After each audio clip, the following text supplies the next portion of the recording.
What's up, guys? How we doing today? Happy Friday! Time to get Friday. Hope you guys are having a wicked day. Hope you guys are having an awesome week.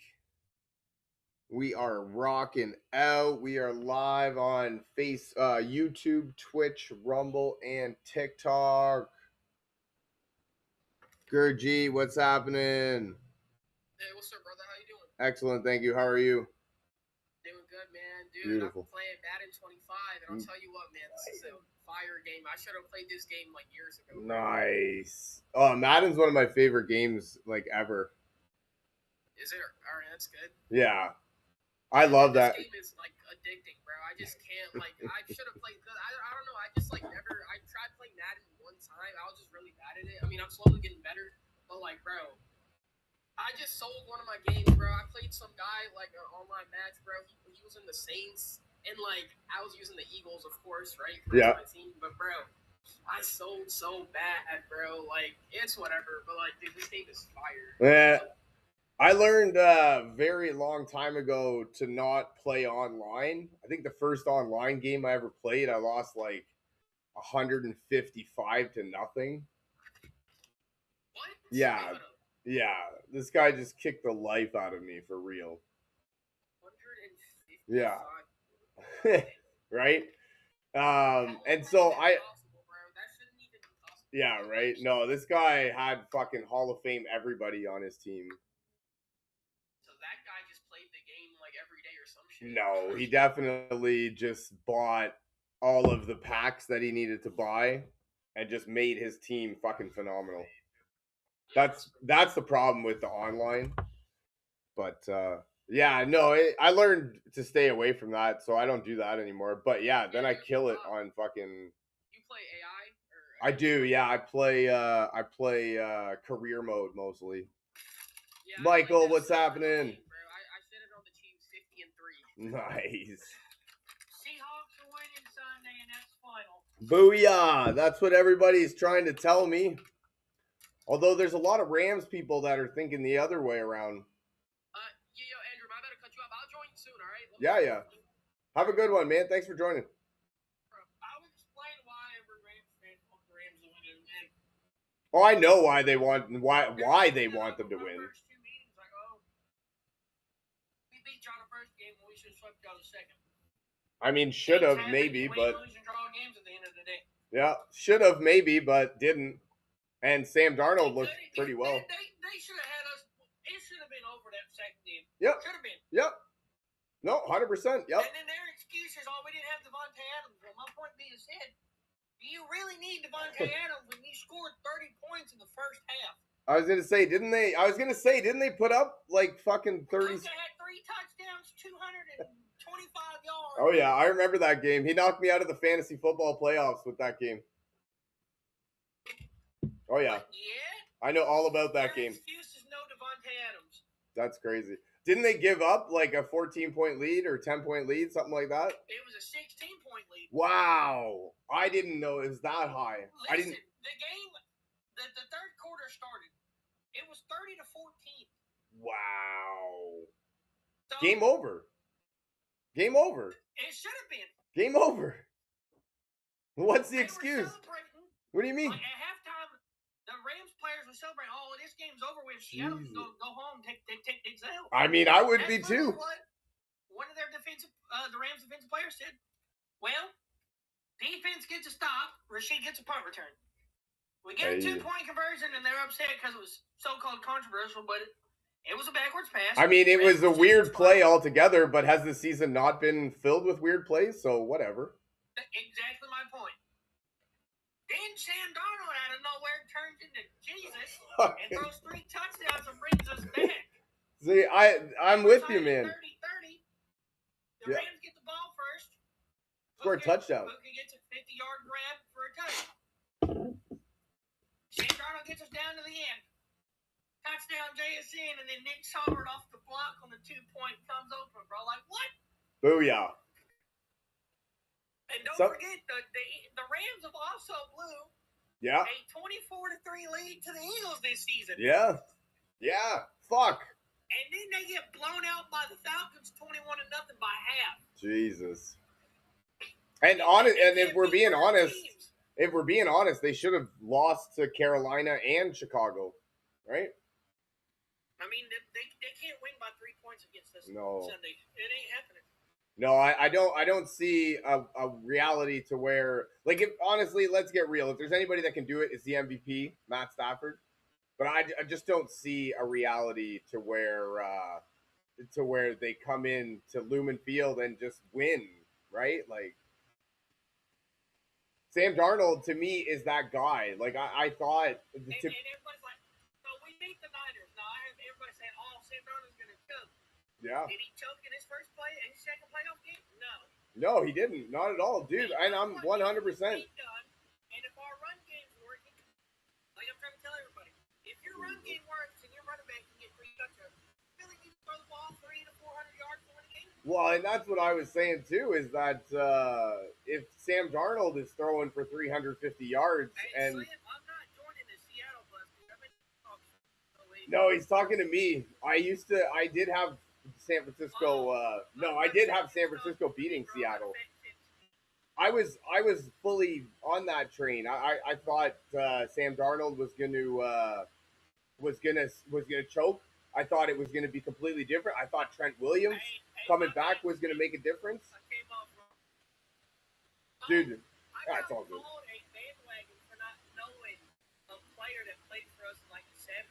You're not going to know every player that's played for your team, bro. 70s were before my time. Hawks are not winning. They should have lost twice. I didn't know Kenny Easy at one point, dude. I got called a bandwagon fan, bro. Like, what? Need a miracle to win. Yeah, here we go. Fuck. See, and that was my thing too. I did. Yo, you a Rams fan, bro?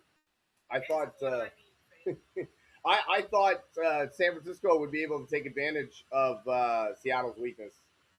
I didn't realize there is no weakness. Yeah. Trust me, dude. And slim body, like I'm all I can say about that is I haven't been so wrong. Yeah, I haven't been so wrong about something in a long time. That was crazy. Here's the thing. That week we played the Rams when they were up 30. Yeah. That kicker missed a field goal that would put us away. Yeah. So like, if you miss a field goal, you give Seattle time. K9 is not going to be able to carry. Why would we not take it? But see, yeah. It ain't K9 y'all got to worry about now. Or we have a backup for Charbonnet. If anybody saw George Kalani in the preseason, you're already in trouble. No, nobody saw him. We don't know about him, but we hear about him. There's you signed Cam Akers too. His first game with us. Honestly, Arizona earlier in the year. You got Cam Akers who got cut from LA. You got Cooper Kupp who got cut from LA. What a story that is. My point being said here, though, George Kalani, when we played the Cardinals, our first game, he was averaging 6 yards a carry after contact. For a rookie, 6 yards a carry after contact. I mean, he only had 22 carries, but 78 yards to go with him 22 carries, so you know he's getting his yardage. Yeah. And I mean, he only had 1 touchdown because you know that's all we gave him was limited snaps. Yeah.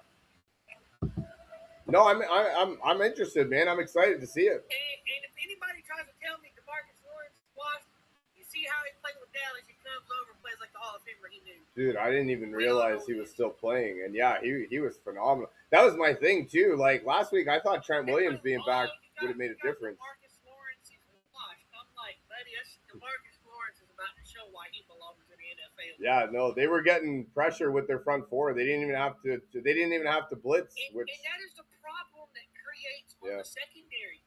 If you can force a quarterback with just your front four, you don't need to blitz. And that's a nightmare. When we did blitz Brock Purdy, where was them balls going? Because he wasn't throwing nobody.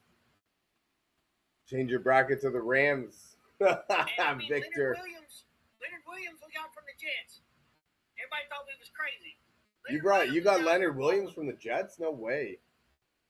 No way. That's fucking Leonard wicked. Williams? Yeah? Damn, I didn't know that. We got him. We got Byron Murphy, who's defensive his second year from Texas Longhorns, bro. Hey. He got double teamed in that game against the Niners and got through the center in the guard. Yeah. Dude, Brock Purdy was running for his life, man. All game. You know how strong Right? Fuck. And those are big boys too. For real. Nah, the only pick I'm thinking of changing is New England to Denver. I think fucking Denver might I don't know, man. I got a funny feeling that something weird happens in Denver. Sean McVay does not own Mike McDonald. No. He definitely let does me get not. that straight. Kyle Shanahan learned this year he don't own the Seahawks anymore. Yeah, that's crazy, man. They beat us. Look, I'm a Baltimore Ravens fan. I'm so upset at that. In 2024. We beat the Niners at the last game of the year with Geno Smith, which is crazy. But Mike McDonald, that was, we were still dealing with Pete Carroll's mess. Yeah. This year was Mike McDonald's team, and he flipped it. Look at the record, little man. Easy. Yeah, no, dude, I'm a Baltimore Ravens fan. Brock Purdy 7-3. I'll give Brock Purdy that 7-3, but 6 of those games was against Geno Smith. One game against Sam Darnold, and Sam Darnold beat Brock Purdy how many times this season? Geno's a better quarterback? No, man. I don't know. Are you crazy? I don't understand what more Sam Smith has to is not a do. better quarterback than Sam Darnold, and I'm sorry, but y'all are crazy. That's like saying Cam Newton's better than Josh Allen, bro. It ain't happening.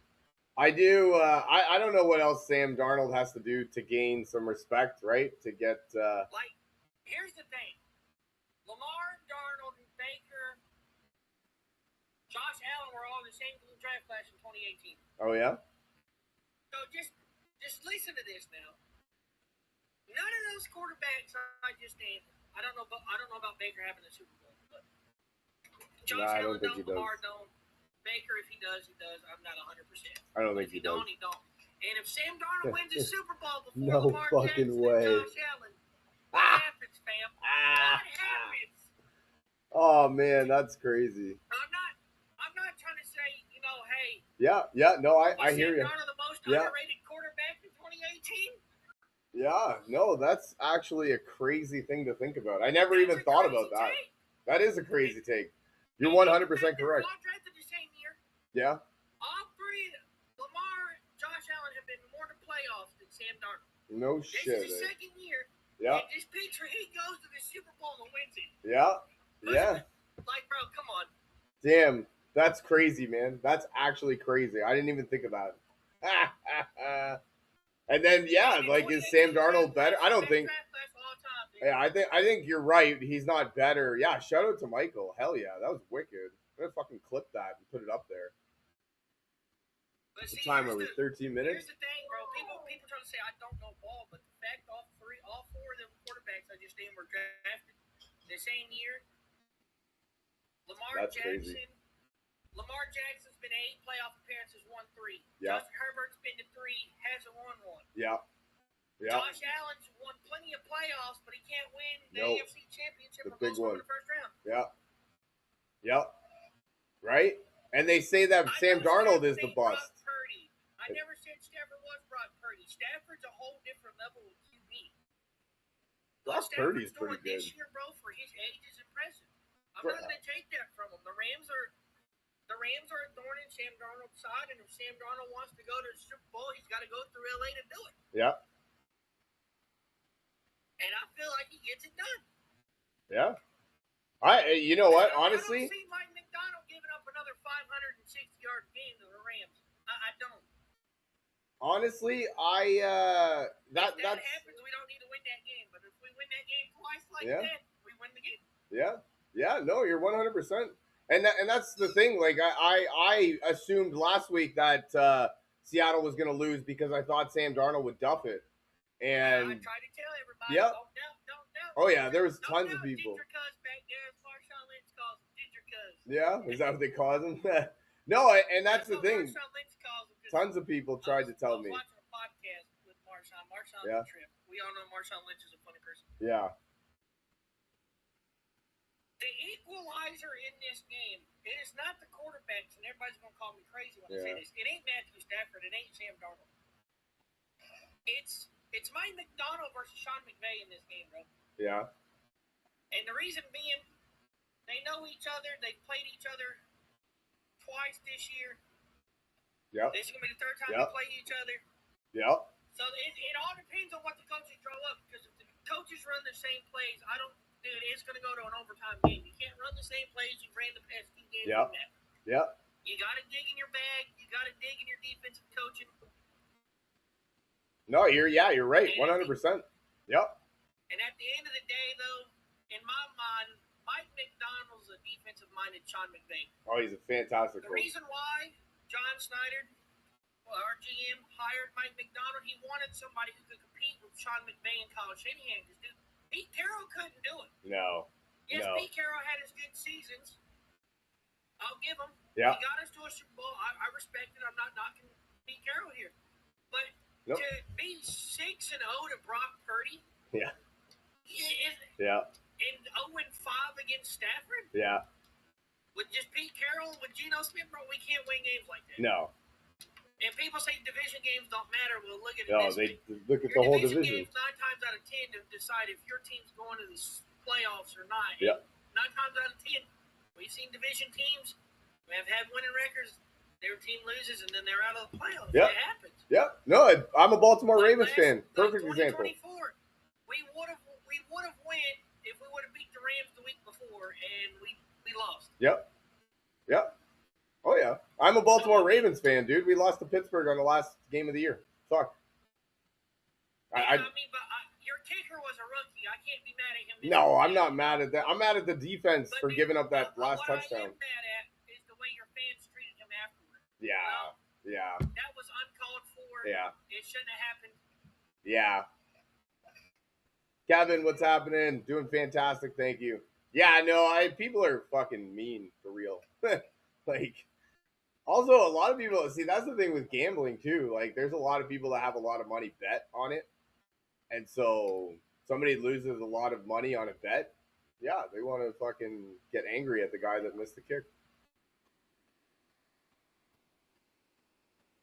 Give the Rams credit the amount of points they put up. Yeah, Victor. No, nobody. I don't think anybody's knocking the Rams. I'm not knocking them. Yeah, I think we're just saying that Seattle is better. Like, Sam Darnold did that. Like, they put up, 37 it was last time? And Sam Darnold put up 38. So, like, that's my thing. I don't understand at what point. Like, at what point. And let's look at week 4. Yeah. Baker and Sam Darnold had the best game of the year against each other, bro. Yeah. They went off. Yeah. Yeah. That's when the Sam Darnold hate should have stopped, because like you don't throw 5 touchdowns against the Bucs and have a shootout with Baker Mayfield if you're not a good quarterback, bro.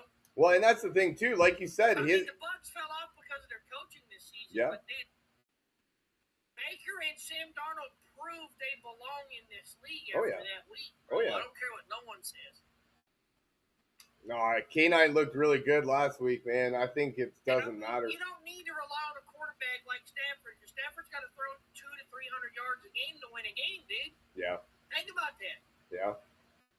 If your run game can get started and it gives you 3 touchdowns, opening kick. That makes it easier on.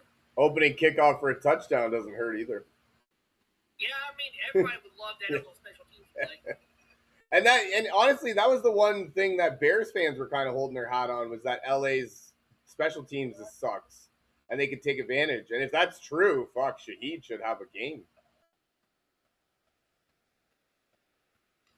I think our defense is better. No, I think your defense is better than Sam. No, and that's the thing. Like, I don't understand. That's what we were saying, is that Sam Darnold's narrative that he's a choke artist came from the Jets. And, like, to say that a quarterback sucks because he can't turn the Jets franchise around is fucking... I mean, no one's going to... Tom Brady himself couldn't turn that Jets around. No, not a chance, man. Lamar yeah. Jackson couldn't do it. Josh Allen couldn't no, do it. So, like, not a chance. I don't care what you say. Yeah. Carolina, I could see. Yeah. But Carolina couldn't draft the team that they would have needed around Darnold. Yeah. No, that makes sense. And that's the thing. Yeah, I mean, and so... goes to the Niners, and you have to sit behind Brock Purdy. You get to play one game. And I can't say, you should did better than one game. Well, yeah. You can only play what you get to start. Right? No, that's the thing. And so, like, now it's back-to-back 14-win seasons. I believe it's an 8-game win, like, with 2 different teams, right? And the only quarterback to do it, there's 4 to do it. And this is why I say Sam Darnold's an elite QB. Peyton Manning, Brett Favre, Tom many great quarterbacks I just named that's done that with 2 teams. Why is he in the conversation? Yeah. And why is he done? Yeah, no, and that's my point. Trying to tell me Justin Jefferson carried Sam Darnold. Well, look at it this year. Do you say JSN carried him? I don't see JSN carried him. That's what they're saying. JSN helps. That's what they're saying. JSN carried him. We're the lowest. We accomplished JSN's 1,800-yard season being one of the lowest pass-using teams. Yeah. Let that sink in. Dude, we're not comparing Darnold to Manning. We're saying that he's got the same amount of record as him. So he's got the same amount. Right? Like, I don't know. I'm with you. I don't know what else he has to do. Like, Manning didn't fucking... Manning, Brett Favre, and Tom Brady are 3 of the 4 quarterbacks that have 14-plus wins with 2 different teams. And Sam Darnold's done it with the Vikings and the Seahawks, bro. And at the same time, Peyton Manning and Brett Favre are going to go down as 2 of the best to ever do it. And they only have, what, 1 or 2? They only have 1 or 2 rings? So, like, if Sam Darnold gets a ring, right? Like, I don't know. I don't know when the hate stops. What does wins matter if it accomplishes nothing? What do you mean it accomplishes nothing? That's what we're trying to say, is that he's done it with 2 different teams. I believe they're on an 8-game winning streak now. Beat the Rams earlier. Beat the San Francisco to get the number 1 seed overall. Beat the shit out of the 49ers in the divisional round. So, yeah, I don't know. I don't know at what point does the hate stop, right? Like, it's crazy because we never thought. You gotta give Sam Darnold his credit where right? No, it's exactly. Yeah, because he's only been on a good team for 2 years.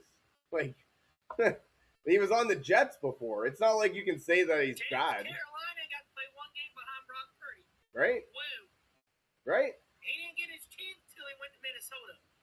And then he got his chance and he showed up. And then Seattle was like, hey, maybe. I mean, I get what people said. Like, the reason why he made the joke about him seeing ghosts with the Jets, dude, I mean, he was getting slammed. Like, he had a horrible season. Yeah. It happens. No quarterback's going to come in and be the greatest of all time. Well, that's the thing, too. People are like, oh, Sam. Brock Purdy came in his first year and took his team to the Super Yeah. Bowl. How many times does that happen? Look at Jamarcus Russell. Remember Jamarcus Russell? No. Oh, Oakland Raiders quarterback. He was funny. But anyway, but that's the thing. Like, everybody's like, Sam Darnold can't do it if he's under pressure. Oh, if you pressure him, he's gonna crumble. Well, if you pressure Matt Stafford, he's gonna crumble too. He got pressure last week. We saw him get sacked a few times, and he didn't fumble the ball. Right. He stayed poised. He got up. There you go. Went in a bleak injury, shook it off, and finished his game, bro. Right? No, and that's the thing. Like, any quarterback in the league is gonna be a worse quarterback when they're constantly under pressure. And in the Jets, he was constantly under pressure.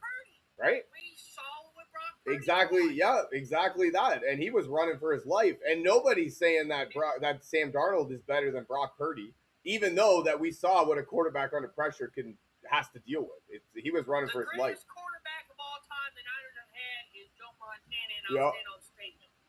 Jimmy Garoppolo in his 7th championship game. Actually, I saw that, man. That's crazy. Only Montana and Brady has done that. Yeah, 7th championship game. That's crazy.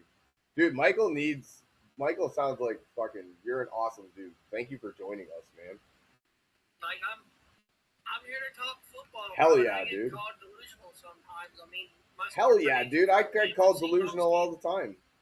I love it. I literally, and everybody's going to call me crazy here. I have Seattle winning at 38-31, and I'm going to stand on my statement. Damn, that sucks. I have Seattle minus 2.5 and under 46. No, I have Seattle winning 38-31, bro. I mean, it's just, I feel like if we're going to make a statement, we can't win by 2 points again. You're talking over 46.5, though. I thought it was going to be under.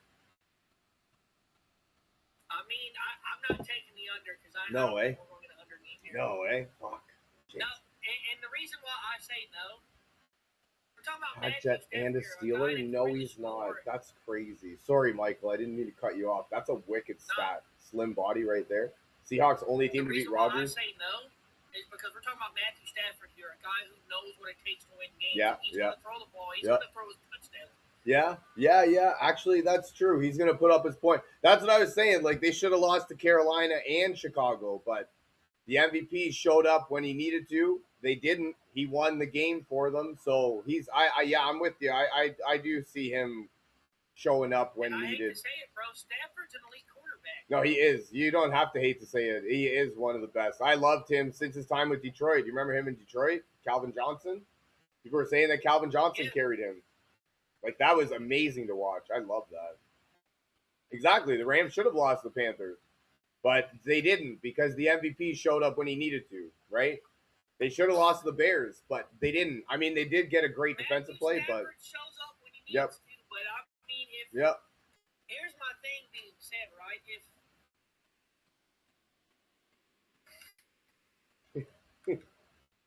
If Matthew Stafford, if my Seahawks get started early and they're down 17-0 in the first quarter like we did the Niners, bro, I don't see Stafford coming back out of it. No, that's true. We saw Brock Purdy try, and he couldn't even get his team to rally on nothing.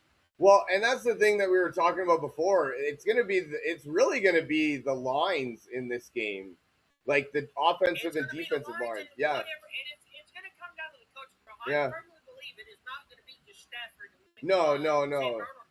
It's gonna be because if Seattle can get pressure with their front four like they did last week. And I know what the Rams are gonna run Sunday, bro. They're gonna run that 13 personnel like we haven't already seen that before. Mike McDonald's going to adjust. I'm gonna say I'm gonna call this now. Stafford's throwing 2 picks this game, and I'm gonna lock it in. Shit. I see 2 picks. 2 picks. And if it's not by Sam Darnold, I see Sam Darnold throwing 1, Matthew Stafford throwing 1. But you see 2 interceptions. Matthew Stafford getting pressured, Matthew Stafford's going to throw 2. Yeah. No, and that's the thing too. I feel like Seattle is the most complete team left in the playoffs. We're literally, I say we're the full all around. Yeah. We're good on offense. I do agree that. And the crazy thing is, for what we got Shaheed for was pocket change. No, exactly. Yeah. And John Snyder has never missed on a trade by deadline. He is 6%. Interesting. I didn't know that. That's crazy. No, that's wicked, man. Like, that was a huge trade. I actually, because he hasn't been killing it in the receiving game, so that's kind of what I expected. Trade receivers coming over. Rashid gets a kickoff return. But yeah, I didn't even think about. I didn't even think about the kicking. Yeah. It's kind of hard to hike the ball when you can't hear yourself. Yeah. Did y'all watch that game when we played the Niners? Did y'all hear Brock Purdy even say "hut"? Because I couldn't. No. It was next level loud. It messed with. And I try to tell everybody, I get Brock Purdy's 4-0 and moving field. Yep. No, and that's what I was hanging my hat on too. But playing a playoff caliber Seahawks team in bro, that crowd was wild. And I try to tell everybody, no one wants to listen to that though. Yeah. No, hey, and that's what I was saying, dude. 37 decibels. Jesus. No, there was something like 212 I saw at one point. Created like a 2.4 on the Richter scale. No fucking way. Actually, to be fair, Tom Brady did say that he felt. Y'all go to a Seahawks game today, bro, y'all will find something. Damn. Like it's nuts, dude. I love it. No, honestly, and that's we call it the sheet quake. That's crazy. Oh my god, that's awesome. I mean, Shaheed proved that he belongs with a good team that can win games. Bro. Yeah. No, and I thought that exactly like what would happen is that receivers coming over mid-season, it's not always easy for them to get on the same page with the quarterback. The way they think, the way they move, all that sort of stuff.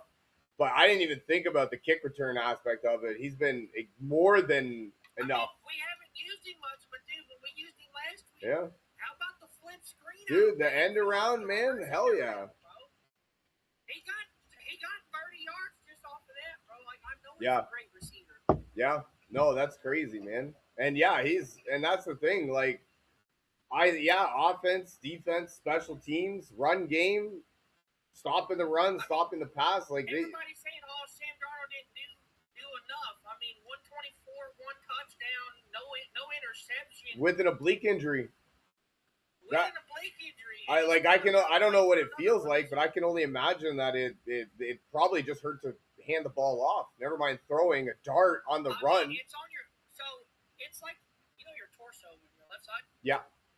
That's your whole just say you're trying to turn to the Yeah. left and try to release it with your right, you're gonna. You mean feel like it. on the run, throwing a dart into the corner where only your guy can get? In fact, he threw that. Oh. Dude. Y'all tell me a quarterback brave enough to do that on an injury. Right? I don't see Mahomes doing it. Yeah, that's what I mean. Like I can only imagine it hurt just to hand the ball off. I think you need to kick that up. Yeah. I kind of just saw that. Prescott. I know. I was looking at the 400 game and I was like, wait, what happened to the? Here's the thing, right? Yeah. But if you go back and look at the teams we played all year, bro, we blew out the Commanders, bro. Yeah. I mean, we blew out a lot of good teams. Yep. No, and that's what I was saying, Slim Body. If you've got Sam Darnold throwing for 400 yards, there's something wrong. He went 19 for 19 in the first half. Really? Perfect passer in the first half. Damn. Actually, I think I remember that game. You don't? Yeah, no, and that's the thing. Like, if you have Sam Darnold throwing for 400 yards, something went seriously wrong somewhere. And I don't think, like, I'm not saying that he couldn't. I'm just saying I'm with you. That's not the game plan. You don't need to throw 400 yards a game because that's a shootout game. You don't need to be in that situation. No, exactly. And something went seriously wrong along the way.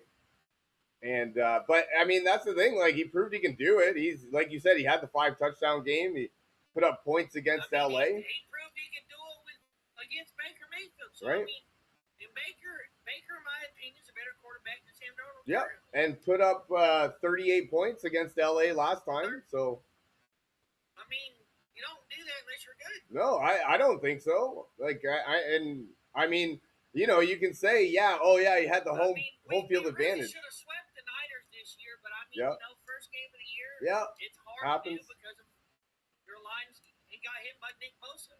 No, and that's what it was too, Slim. That 4 interceptions and still almost won. I mean, I know almost doesn't count, but he got us down the field.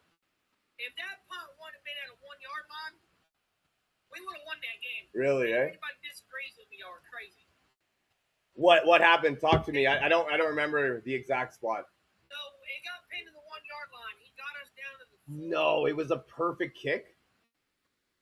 It was a 60-yard kick. Yeah. Oh, so he kicked the shit out of it. If that punt didn't pin us at the 1, and we would have got the ball at the 35, Sam Darnold would have won us that game. Yeah, that's crazy. But the Rams don't want to talk about that though. But I mean, you can't help a loss. A loss is a loss. Yeah. No, and I'm with you. Yeah, loss is a loss. The fact of the matter being is, he got us in field goal range to try to win a game. No, that's crazy. That's crazy, man. We threw 4 picks. Yeah. And the 4 picks only had 21 points to be choked for it. Really? Like, come on now. Really? Damn. They only scored off of, I think, 1 of them. Really? So, the other 3 were like punts at that point. No shit, eh? Should have slept the 90. Bro. Honestly, man, the game that I watched last week, even if San Francisco is fully healthy, George Kittle, Fred Warner, Nick Bosa, I don't think it would have mattered. Yeah. That's all we need. I don't think it would have mattered, man. Like I watched that. Like, that's what I was saying. Brock Purdy. I don't think Brock Purdy played bad, if I'm being honest. I just think he was running for his life. They scored more points than they did last time. Fair. Yeah. I mean, they can hang their hat that they doubled last time points. But they doubled their points. Yeah, they doubled their points, right? Nobody said it had to be pretty, but that's what I mean. I don't think he played bad. I just think it was. I can't blame Brock Purdy for that loss. No, I think that I'll blame C.J. Stroud for the Texans' loss, but I won't blame Josh Allen for the Bills' loss. Yeah, and I'll blame Josh Allen, but I won't blame Brock Purdy for that. Like, he was running for his life all game. That's what I was saying. Like, we just saw what happened. What happened to Brock Purdy is what happened to Sam Darnold last year. Nobody wants to bring that up either. That's true. Yeah. No, that's true. 100%. When you're running for and honestly, I didn't want to listen to that either. That was my thing. Yeah. No, I like I said, man, I haven't been more wrong about something in a long while. That was crazy. Hey, Sam Darnold made you eat. Yeah, he did, 100%, and that's the reason that I thought it was going to be a different story. But no, I needed to see it to believe it. I saw it, I believe it. Man, if you would have been watching us all season, you would have seen that I had faith in him. Dude, I see. I do fantasy football, so I kind of wasn't. You should have been betting on Sam Darnold all these. Dude, no shit, eh? Slim, thank you for the follow. I love would you, have man. so much money. Yeah, no kidding. The one that I saw that Like if the you game against the Bucks, if you would have just bet, wagered Jesus. four touchdowns. 4 touchdowns, man. LA picks him 3 times Sunday. Hey, man, 3 times is a step up from the last time, right? 4 interceptions No, I mean before. the last time we played the Rams, Dakota, thank you for the they follow. picked us off 6 times in the 2 games we played them. 4 was in the first one. 2 came in the second, but he still threw 3 touchdowns. So I mean, Sam Darnold proved, the four interceptions was his Right. worst game of the year. Right? No touchdowns thrown. No, exactly, man. 100%. But he redeemed himself by coming back and throwing 3. I mean, 2 picks is not good, but it's better than 4. Hey, man, and what did I like? I think you're on. It's a 8-game winning streak right now. So I mean, I think 9 after the Niners. actually, I think it is 8. I think it was 7 to end the season, and then that made it 8. Yeah. But 8, 9, it's no different in my aspect. Like that's that's how many players win 9 games in a row? How many quarterbacks? 8 games in a row. You know what I mean? So And a playoff win to go on top of finishing. and not only that, but like came out in the fourth quarter. What, 10 minutes to go? Yeah. So Come back and win a game. you know what I mean? Like, fuck, dude, boys, take the second half off. No problem. If y'all want my honest take on this? Go for it. This game is the Super Bowl. I believe that. Yeah. Everybody. No, I believe that. You don't have to disappoint The Rams nobody. and Seahawks game is the Super Bowl. I don't care what nobody says. I think this has game of the year potential, 100%. And yeah, I'm with you. I do believe that Denver and New England are just playing for the right to get the shit kicked out of them by Seattle. I mean, even if the Rams win, I can't be upset with how far Sam Darnold's come. No, hell no. That's the thing, though. Everybody's going to be like, see, we told you Sam Darnold sucks. That's all I'm going to hear. Yep. But even if we win that game, listen to me. Yep. We win that game, but, he can't win the Super Bowl. Yep. He loses in the Super Bowl. I'm going to hear, he choked the Super Bowl. But no, he can't and really choke the Super Bowl. Even if he wins the Super Bowl, it's going to be, he had one of the best defenses. Well, yeah, but the running game. Yeah, but Shaheed. You want to talk on the defense part. Hear me out, right? Yep. No one wants to talk about how Russell Wilson got carried by the Legion of Boom, but hey. Dude, I'm a Baltimore Ravens fan, man. My Super Bowl winning quarterbacks are Trent Dilfer and Joe Flacco. So you don't need to tell me. Joe Flacco did his job. Right? That Super Bowl, man. Right? Did his job, and not only that, but he put up points when he needed to. They offense when they needed it, just like Sam Darnold. Offense when you need it, defense all the other times. So it's a pretty. And that's the one thing that I'm kind of flipping on the other side. Like I really feel at this point like that Denver might pull out the weird upset. In an upside down football season that we've had, I feel like the only right way to end it is the 2 number 1 seeds end up in the Super Bowl. Yeah. But yeah. No, and that's the thing too. As long as your quarterback can play complementary football. Like I said, if we see Sam Darnold throw a 4-touchdown game, we just see Sam Darnold throw a 4-touchdown game. Yep. No, and if Stafford throws 4 picks, which I'm not saying it's not possible, he throws 4 picks. Right. But there's no telling how it's that's going to be a blowout. I think if Sam Darnold Matt Stafford. Yeah, that's it, man. Game over. No, you're not wrong. Easy money, 100%. Defense wins championships, right? Offense sells tickets. Got carried for 6 of his 7 Even the last one, 13-3. Like that's a dominating Super Bowl or defensive performance. And I could fully see a Seattle game like that, like in the Super Bowl. We had a game like that last year. We literally had the lowest score of the game against the Bears. It was a 6-3 game, dude. Yeah. We could know. Yeah. Oh yeah.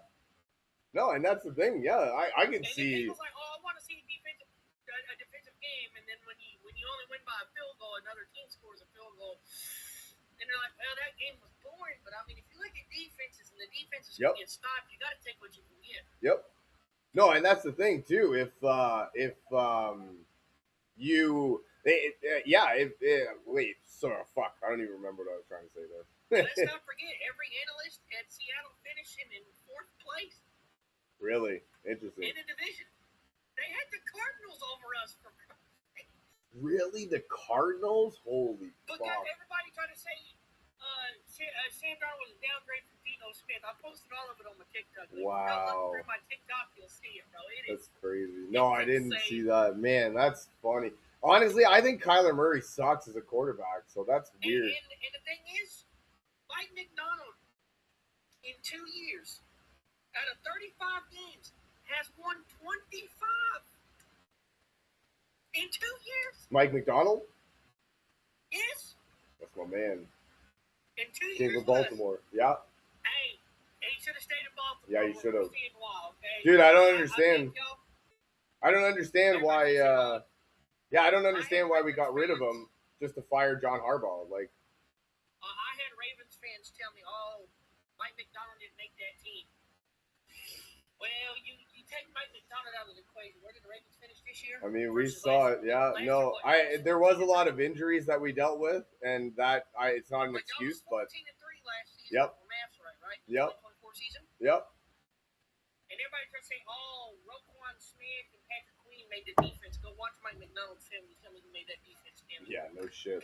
Y'all not gonna lie, we have. Played, well, and that's the thing too. Like we have good players, so that's the That's the thing. Like we have the good players, and now we have no good coach. So. Yeah, it's an 8-game win streak. Yeah, you was right. Yeah. It's an 8, but still. Geno almost took the team to the playoffs, so definitely carried by defense. Yeah, well, hey, man, carried by defense, who cares, man? That's like I said, my quarterbacks are Trent Dilfer and Joe Flacco. They're not going to jump off the page to anybody, but they did exactly what they needed to do. You gotta understand, right? Some of these quarterbacks, and Sam Darnold took a pay cut. In my opinion, the way he's proved himself in the past 2 years, he's worth $200 million. Yeah. Oh yeah, 100%. The fact that we got him for 34 guaranteed and his total contract's $100 million, tell me that ain't a steal. For how many years? 3? 3. 3 years, 100 mil? Jesus. That's pocket change. Yeah, no kidding. No kidding. And I mean, he might want a different contract. Yeah. Yeah. No, and easy money. That's what I'm saying. Easy money, man. That's why Seattle's is definitely so dangerous. I think they do everything well right now. Like, oh, Seattle.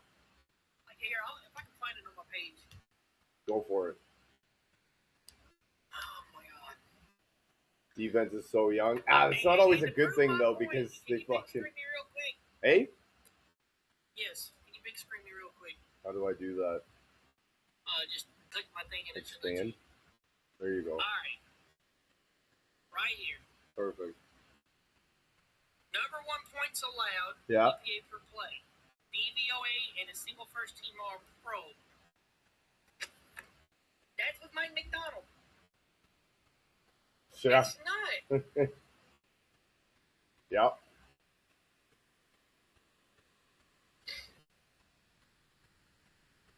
But see, if it's gonna be a game of the year, and if it don't get game of the year, I'm gonna be upset. But no, you're not wrong. I like change it back.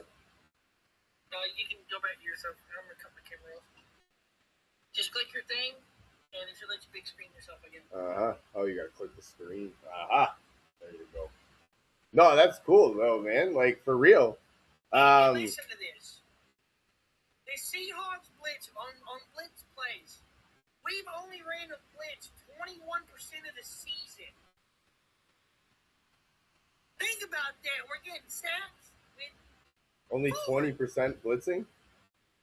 Yes. So you get pressure with your front four. That's like I was saying. That's what I was seeing last week. But when we do blitz, the pressure rate is 56%. Damn. So that is critical. Yeah. That means 44% we're not getting to the QB. But 56 is the pressure rate.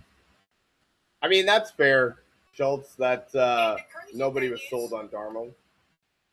The Texans are in second place with 52 bro, and everybody saying the Texans defense is better. Texans defense is amazing, but yeah, no, there you're not wrong. Yeah, there was a lot of people that said that. I never said that. Well, I did say that, but now I don't say that. Patriots fans are on their high horse, but let's not forget when we played the Texans, we sacked C.J. Stroud 8 times. No, you didn't. Yes, we did. No, you didn't. 8 fucking sacks. I will pull it up. Hold on. I will pull it up. First sign Darnold, I think it was a bit iffy. Yeah, no, and that's I understand it in the sense that now he looks good, but yeah, you're right. He was a little bit iffy when we started. Texans defense is built for a Super Bowl, and you know what? That's where we saw the importance of the quarterback position. Right, that defense showed up. They did really well, but CJ Stroud just kept throwing to the guys in the blue. I wonder if anybody told him that his team was wearing white jerseys. They only sacked Stroud 3 times. Panthers, they didn't.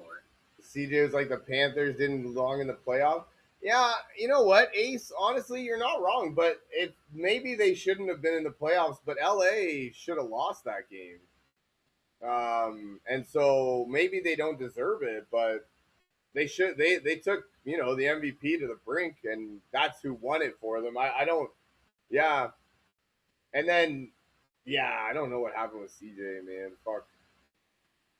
Yeah, they showed improvement. You know what? Going forward, Carolina is going to be I liked what I saw there. I always said that I hated Carolina just because they're fucking gross, but yeah, honestly, Schultz, I think that they should have. I think they should have. It was 3 sacks. It was 3 sacks. 3 sacks. That one should have been a safety in the end zone. But the fact we had 3 sacks for losses of 31 yards on 3 back-to-back plays. Yeah. No, but that's the thing too. Yeah. Rams are playing 3 road games. 27 up on them, and Darnold's stats that game was 17 for 31, 213 yards, 1 touchdown with a QBR 80, which is not good. No, not good at all. But CJ Stroud's that game. This is where I said it's separated. CJ was 23 for 49, 229, 1 touchdown, 1 interception, but a QBR of 61. Really? Shit. No, I mean we played a good defense. They played a good defense. So I mean, you expect your QBs to struggle. Yeah. Now when we beat the Saints, I like that. The LA's going 3 road games. That's crazy. Sam Darnold went 14 for 18, 218, 2 tutties, and a 155 QBR that week. Yeah. Dude, it's just crazy how far the kids come. Yeah, no, I'm with you, man. I don't understand what else he has to do. Like that's the crazy part to me. And when we played the Bucs, the Bills are poop. No, you're not wrong. When we played the Bucs, Sam Darnold went 28 for 34, 341 yards, 4 touchdowns, 1 pick, and a QBR of 145. Jesus Christ, he only missed 6 passes. That's Jesus. 28 for 34, you said? 28 for 34, you said? Yeah, 28 for 34. So that's only 6 yards. It's only 6 incompletions. That's crazy. LA is dangerous. No, you're not wrong, man. I think LA is dangerous. I think if there's any team that's built to beat San Francisco or Seattle, it is LA. When we played the Commanders, listen to this one, right? Sam Darnold went 21 for 24, 334 touchdowns and 1 pick. 21 completions for 330 yards? On 24 attempts. Jesus Christ. Jackson Smith-Njigba we had a tight end with 1 catch for 60 yards though. But that was thinking. 17 for 17 going into half. Wow. That's crazy. And when we played the Cardinals for the first time, we beat them 44 to 22. Sam Darnold went 12 attempts, completed 10 passes, 178, 1 touchdown, and a pick. 12 attempts? Like if the dude's not a good quarterback, I don't know what these stats prove. No, and that's my thing too. I don't really know because and I don't think the hate's gonna stop either. Because that's like I was saying. I think that even. And when we played the Falcons, he only missed 10 passes out of 30. Nice. 249 yards, 3 touchdowns, and 1 interception. Falcons got a good defense. It's consistent when it needs to be. No, and that's the thing. When they win the Super Bowl, it'll be. you know, oh, he had a great defense, or oh, he had a Actually, he great was running 19 game. for 19, save one in the half. 19 for 19? No way. Hate just gonna get worse. No, exactly. And then you know what it's gonna be. It's gonna be well, he can't do it again. You know, And yeah. if he wins the second Super Bowl, everybody's gonna hate him, and they're like, "Oh, look at this! It took him. It took Yeah. him all these Yeah, years." it took him. Why did it take him so long? Oh my god. They're A lot gonna of Will move him. Campbell hate on social media. Who's that? The offensive lineman from New England, Jeremy. I don't know why there's a lot of hate. I think they're saying that they did better with him when he went down last week and they had to bring the backup in. So maybe they're thinking that the backup could do better. That's crazy. And Team the truly teams is look together. blown No, out, exactly. Yeah, they do play for each other, and they love. Yeah, they get up. That's and that was my thing too. They don't. Yeah. See, the problem when we had Russell Wilson thought he was always above the team. Yeah. There's no high-end team, bro. No. And that was The way my this team thing. plays, Yeah, that was one of the things that I was they play as a whole for each other. yeah. Not one way. Yeah. That's why we got I rid mean, of DK. When we Yeah. threw the 4 picks, That makes sense. Leonard Williams stood up for Sam Darnold, and he's like, he's a great quarterback, and if anybody's got anything to say, quite frankly, you pretty much. Yeah. No, I hear you, man. I'm with you. I mean, and that's if you don't have faith in your quarterback, you don't stand up for exactly. him. You feel me? Yeah. No, yeah. No, you're not wrong. And that was what I was kind of thinking last week is that if JSN struggled or didn't have a good impact, you're forcing Sam Darnold to do something that he hasn't historically been able to do. And speaking of the, listen to this. And he did it. You said struggle, right? So yeah. that 41 to 6 game, right? Yeah. Jackson Smith and Jigba didn't even have 20 yards. Exactly. No, exactly. Yeah, no, and that was my thing. I didn't think that anybody else could step up. I thought if JSN struggled, it would be 19 attempts, 116 yards, and 3 touchdowns. Like that's. Yeah. I'm trying to tell everybody we have a run game. We just didn't use it consistently. Yeah, no, and that's we struggled to get it to go. Yeah. That's part of the reason, man. Fuck, I was wrong. Week, our leading receiver was Cooper Kupp for 5 catches, 60 yards. Yep. Not bad. Yeah. No, exactly. Right. Like you'll take that. And Rashid had 2 carries for 27 yards, and his longest was 30. Kick return for a touchdown. We'll take that any day. I mean, who wouldn't? Right? If that gets you on the board, that's all the boost. It starts it off. No, exactly, and that's the thing. Very few things. Kick returns. Like I know that he. Right? I know that that crowd was going nuts, but few things ignite a crowd like an opening kickoff for a touchdown. And we fired our running back coach mid-season, so then when it started coming together, bro, it's a problem. Really? That's crazy. And I mean, the Ravens tried to get Clint Kubiak, right? Yep. And he told him no. Yeah, I know. Fucking rude. Y'all offered him $150 million, and he told him no. I know. Fucking rude. He literally said he likes wherever he's at, bro. It just shows, bro. No, bring him to Baltimore. Stop being rude. Another reason I think it ain't the money for me with Kubiak, right? Yeah. His brother is offensive coordinator. Really? For the Niners. So it's that rivalry is right there at home, bro. Let it sink in. No. That's fun. I know you got good coaches, and they all should be on Baltimore, and we fucking let them all walk. That's crazy. But that is an interesting stat. I would want to do that too. That's kind of the reason some people thought Harbaugh was going to go to the Raiders. The offensive coordinator for the Niners, and Clint's our offensive coordinator. So then it's wide open, man. No, Ace, I hear you on that one. Like sometimes, that's where it should be. Yeah, sometimes a team is just there, and I think they're there. I think that's what I've been saying is they're the most complete team to me, and I think the that scary thing is if the Ravens would have kept McDonald, right, and fired John Harbaugh. Just picture our draft class, what we have now. Them same exact draft classes that we drafted for the past 2 years would have been on the Ravens. Yeah. Y'all would have had Y'all would have had Murphy. Bro. Yeah. I know. There's no way y'all don't go to a fucking Super Bowl with that team. I know. I'm sorry. I know. I know. Dude, Nick Emanwari with Roquan Smith and Patrick Queen, get the hell out of town. And then you put Leonard Williams on one side, DeMarcus Lawrence on the other, and Byron Murphy in the middle with Jaron Reed. Jesus. Come on. And then you get Julian Love in the backfield. You got Tariq Woolen and Devin Witherspoon on that Ravens defense. Yeah. Hell no. It sounds like that. Yeah, it sounds like Emanwari is Kyle Hamilton, because Kyle Hamilton's like our do-it-all guy. He's wicked. Mike McDonald literally said he drafted Emanwari because he reminds him of Kyle Hamilton. Nice. Yeah, there you go. He said we couldn't get the trade for Kyle Hamilton, and he said if we could have got that trade for Kyle Hamilton for the pay we was going to pay him. Damn. And Nick Emanwari. Shit. Talk about not throwing the ball in the middle of the field until I get knocked out. Yeah. No, I hear you. Ace, I did see Phillip Rivers interviewing for Buffalo's head job. That's going to be interesting. I don't know who's going to. That would be the best. I'm sorry. I know he coaches high school football. Yeah.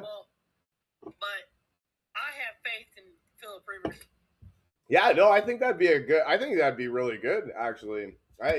Old quarterback, right? Knowing how the quarterback position works, how to take Josh Allen over the hump. I think it'd be good. I actually saw something the other day. It was a mock draft that somebody had of Minnesota Vikings a couple years ago. They drafted Justin Jefferson, but they were also supposed to draft JSN and Puka Nacua. Hey, hear me out though. Imagine those three on the same team. Devontae with Puka with JSN? No. Justin Jefferson, JSN, and Puka all on Minnesota. Yeah? Yeah, that was the mock draft that they had. The Rams literally could have. The Rams were supposed to get JSN. Now listen. Yeah. The Rams this season, if this would have happened, right? That would have been crazy. Devontae, Puka, and JSN. How the fuck do you stop it? I would watch my Seahawks, the Niners, and the Cardinals get swept for like 6 seasons. Yeah, that would be crazy. Yeah. No, exactly, man. That would be nuts. Thank God some people don't. Comparison Mike McDonald made, right? For Emanwari. Yeah. He said he has the same size and build as Cam Chancellor, but with better athletic numbers, referring to him being Kyle Hamilton. So Nick Emanwari for Mike McDonald's a blend of Cam no Chancellor kidding. How do you Kyle plan for Hamilton, that? And I mean, I see it. Interesting. No, and that, you know what? Honestly, I know what you mean there, and that's a huge compliment to say that he reminds you of Kyle Hamilton. Fuck, because he's our best player. And Mike McDonald, this is the statement. I think we found with Kyle in the system allows for us to get multiple safeties on the field in the slot with enhanced coverage responsibilities. No, not a chance you don't, yeah. Which gives us some depth for the safety room guys we currently love that are on the roster to be able to affect that game early on. And it's the same story with Nick. So think about that now. He's a rookie too, yeah. Jesus. Comparisons, and it's your first year, bro. You have high expectations. Yeah, that's crazy, man. That's actually nuts because, Kyle Hamilton's our best player. Our defense goes where he goes. I know Emanwari went to South Carolina, but listen to this. He told him 6 interceptions, 2 pick sixes, 11 pass breakups, 4 tackles for a loss, 166 solo tackles by himself. You don't need to tell me, man. South Carolina is one of the best defensive teams in the country, always. Yeah. I love college football. Hell yeah. I mean, it's crazy, bro. Yeah. And that is crazy. A few teams said Emanwari was a bust pick. No way. Well, thank God they're John stupid. Harbaugh passed on him because he said he couldn't be as good as Kyle Hamilton. I'm not saying you got to be better than Kyle Hamilton because Kyle Hamilton's his own person, right? Yeah. No, you don't have to be better, but anytime you're mentioned in the same breath. Anytime you're mentioned in the same breath. Fuck. Yeah. I thought the national championship game was awesome. I didn't think that Miami would be able to do much, but yeah, I thought it was a wicked. He went so low. The fact he went so low, in my opinion. And let's talk about another steal in a pick, right? Jalen Milroe was a steal for the Seahawks in the third round. Yeah, from Alabama. No, that's good. That was a good pick.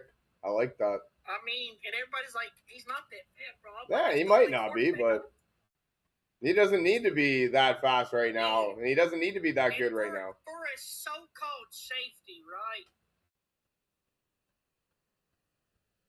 This is fast. This is just Nick and Morris. A 42-inch vertical and a 4.38 speed. Y'all name me another safety running like that.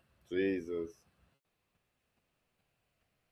You seen Olani and Elijah Aurora? 227. So, somebody give me another safety running that speed, bro.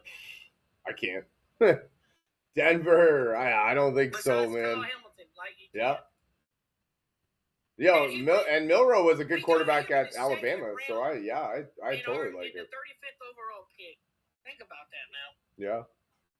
That should have been a first-round talent off the board.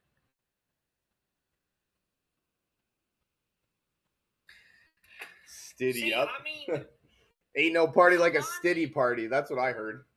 What? Ain't no party like a stiddy party. Oh God. I really still, yeah. I get it. Yeah. Yep. I don't. But see, here's the thing, bro. I got Jason Stidham throwing 300 yards and 2 touchdowns. 302 touchdowns. Holy. That's crazy. You think he can throw 302 touchdowns against that New England defense? You do realize he came from the Patriots, right? Yeah. Yeah. And he had a 300-yard game with him last time when he had to play backup. Yeah, but he was 2 years since he's played. I'm not writing him off. No, I do. Nick Foles story of yeah. Get a Nick Foles story if Jason Stidham beats the Patriots. Yeah, no, he definitely would. Yeah, definitely would. But I don't know, man. I'm just taking Denver because I trust Denver's defense. They got 5 turnovers last game though, and gave up 30 points. Yeah, but I'm just saying if they don't give up 30 points and they create 5 turnovers and they score off of them. Yeah, but if they're creating 5 turnovers, if they're giving up 30 points, I don't see a way for Stidham to score 30 points. With you there. Yeah. It don't matter who wins that game. Somebody's getting blown out. No, exactly. Yeah, they're fighting for the right to get the shit kicked out of them by Seattle. But I mean, you know what? I'm starting to see a Denver win because, like, we all think that Drake May is eventually gonna flutter out.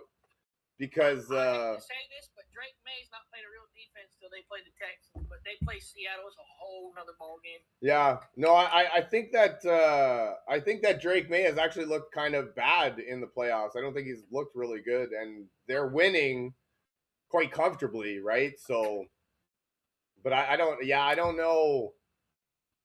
I don't know. Sometimes rookies just fade out in the playoffs. You know what I mean? So maybe, I don't know. Hashtag the overdogs. Hey-o. Shifty, what's happening? Thank you for joining us. How are you doing today? Oh, that's awesome.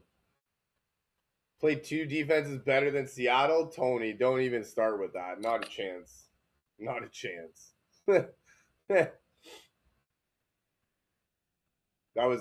That's a crazy take. I agree that the Houstons are just as good, but I don't know about better. And that's the thing. Like, I don't know at what point we have to, like, we start respecting New England's defense, right? Like, they shut down LA, held them to only 3 points. They shut down Seattle. Like, they made fucking what's his face look stupid, right? So CJ Stroud. So I mean, yeah, I don't know. I don't know at what point does New England's defense maybe get a little bit of credit going on. I think if they shut down the Broncos, then people will start to. Yeah. I mean, I give credit where it's due. They did beat the Chargers 7-3. Honestly, though, it'll just be because they did it because Denver's got a backup quarterback. That's what I can see. Do you think the Patriots defense is good enough to stop that Seahawks offense?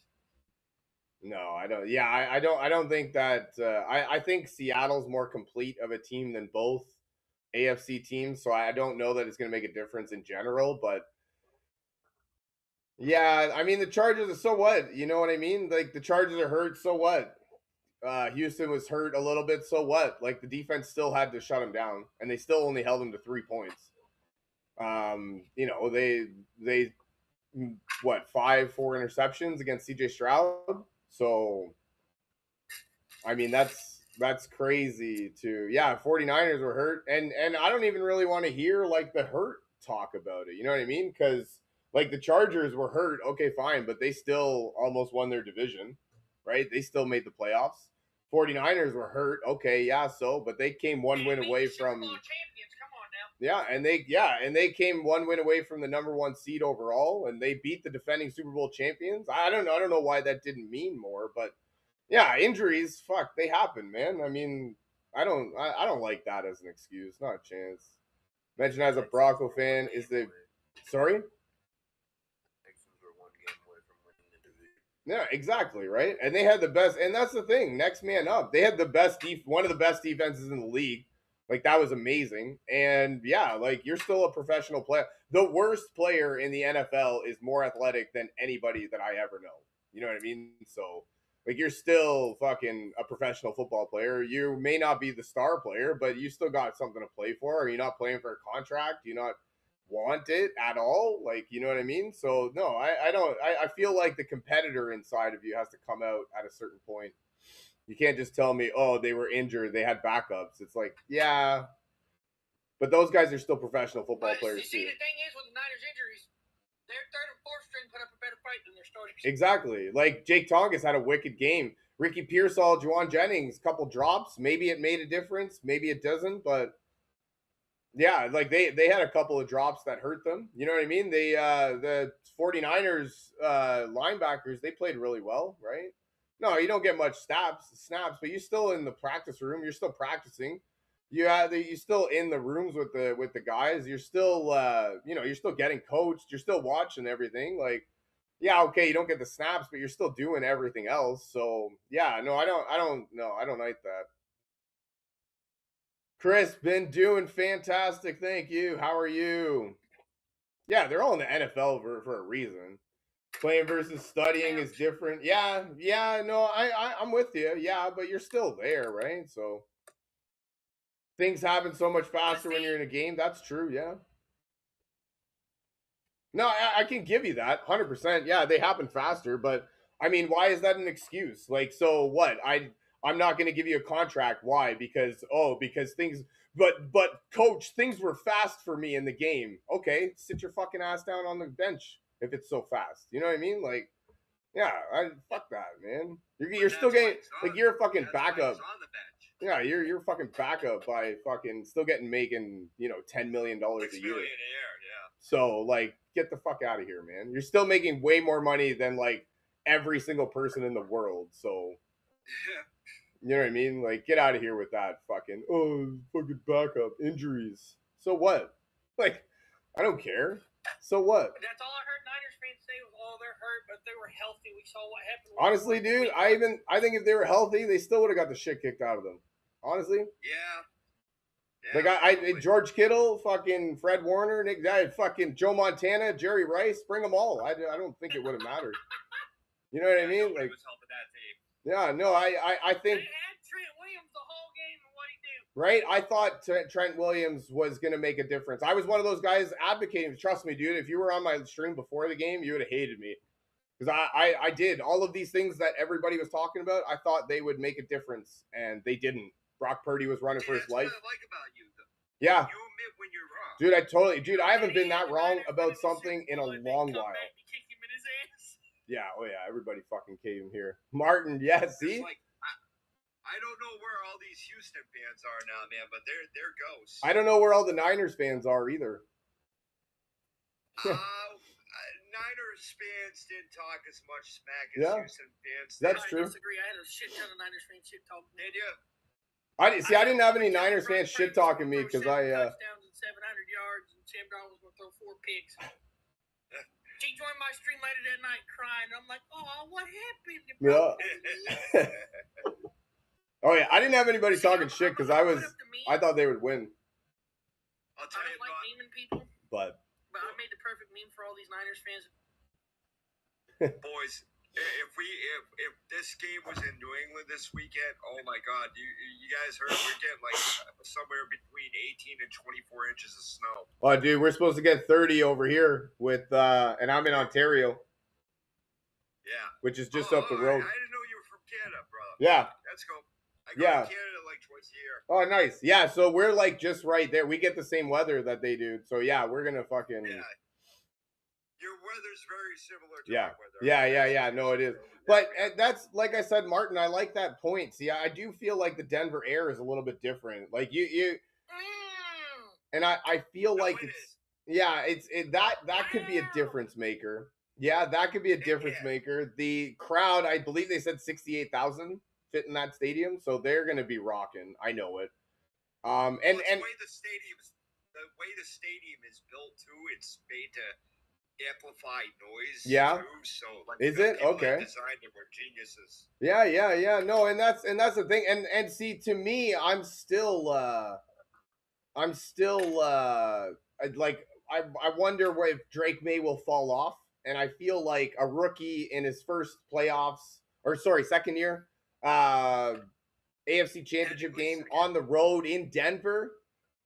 Like I'm starting to lean a little bit towards Denver on this one. I do agree that yeah, if it wasn't for Stenham, yeah. See, and that's the thing. No, and I agree with you. I'm really don't want to believe that Denver loses just because Bo Nix is injured. I don't want to believe that's the truth. I do think that Sean Payton's gonna have J.K. Dobbins might be back, so that'll be good. Peyton's you know what's crazy? Yeah. Tom Brady's got the Broncos winning. He said, "Don't sleep on Jarrett Stidham's game." You know, there you go, man. And that's like I was saying, like I do like good stories too.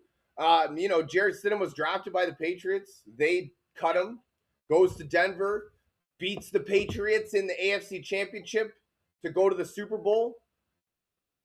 You know what I mean? Like that's yeah, Brady definitely knows how hard it is to win in Denver. Yeah, no, I yeah. I'll say this right now. If Denver beats us, I'm cheering for Denver. No, and honestly, like that's the thing with Denver. Like if they do win, we're not going to be sitting here talking about what an amazing offensive performance Jarrett Stidham had. We're going to be talking about this is the best defensive performance that we've like ever seen in our life. So, yeah, I will root for Denver if they beat us. Yeah, I honestly I don't think it matters. I think you're both fighting for the right to get the shit kicked out of you by Seattle, but unfortunately, as a true Patriots fan that lives 30 miles from the stadium, I kind of got to give you that. Yeah. I was gonna say, if you disagree with that, you tell me what way the Patriots walk out with a win. I don't. Yeah. I can tell you what way, Josh McDaniel. Yeah. Up something. Trickery. We're the best fourth down team in the league, so we have no problem going for it on fourth down. That's fair. Anyway. So another Ben Johnson. I was gonna say the problem would be making it. Never mind going for it. It's better than Ben Johnson. Ben Johnson ain't getting coach of the year. Defense locking up the Hawks all day. I think that's a Drake May fan. Patriots defense can't shut down that Denver offense. No, and I'm with you on that one. Seattle, y'all's defense will lock down Seattle. Oh yeah. Well, it's going to be a fist fight. I'll give you that.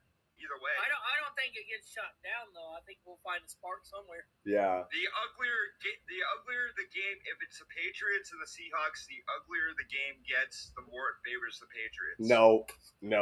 The uglier The uglier it gets, the more it favors the Seahawks. Did you not see how ugly the Niners and the Seahawks game was? Yeah. That was ugly. No. We got 9 sacks in 2 playoff games. See that's the thing. Like I'm really with you on that one, Chris. I wonder at what point do we start giving the New England defense a little bit of credit, because I mean, yeah, okay, fine. The Chargers were had a bad offensive line, but Denver or New England still held them to 3 points.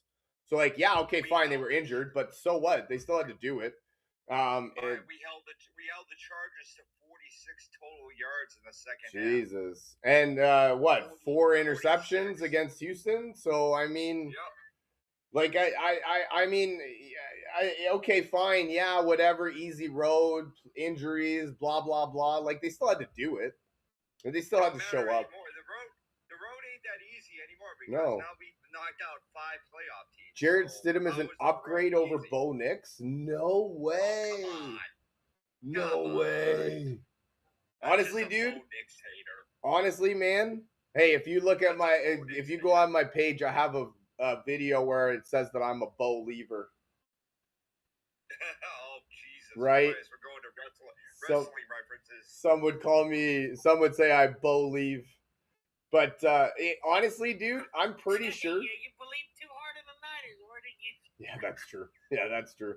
No, I'm pretty sure that the pass to set up, like the pass interference at the end to set up the field goal, was thrown 40 yards on a broken ankle. So I thought it happened after that. no, I don't think it did. I'm pretty sure it was the run. It was the last 2 plays of the game. Pretty sure it was the run where he lost 3 yards. Was it? Yeah. Okay, I thought it happened Where he after. got him in field goal range. That last play that got him in field goal range is where he broke his leg. Yeah. All right, hey boys, I gotta go. Much love. I'll talk to you later. Yeah, I just man, got married the 100%, other day, dude. so Thanks for joining I'm me. I appreciate celebrating you. With my wife. Hell yeah. All right, Congratulations. thank you guys. Take care, Thank buddy. you. Fuck the Patriots. No, I'm kidding. You gotta go on that, you dick. Right? You gotta go on that. You had to I'm be a just dick. kidding, fam. You Good luck had to to y'all be a Sunday. dick. Honestly, you know it. Have a good Nobody day. wants the Patriots to win. Bye-bye, guys. Have a good one, buddy. They did beat us in 2014. I'm still salty about them. Fuck it. Risked his ankle for the win. Yeah, no, he traded his ankle for the win. Hell yeah. So this guy says Donald risked his whole body for our win Saturday. Bo Nix just rolls out left or right, can't sit in the pocket. Yeah. See, that's the thing too. Like, and this will be something with Seattle and LA. Like, if the pocket is clean, they're all professional quarterbacks, right? So, like, that's my point, is that Jared Stidham is still a professional quarterback.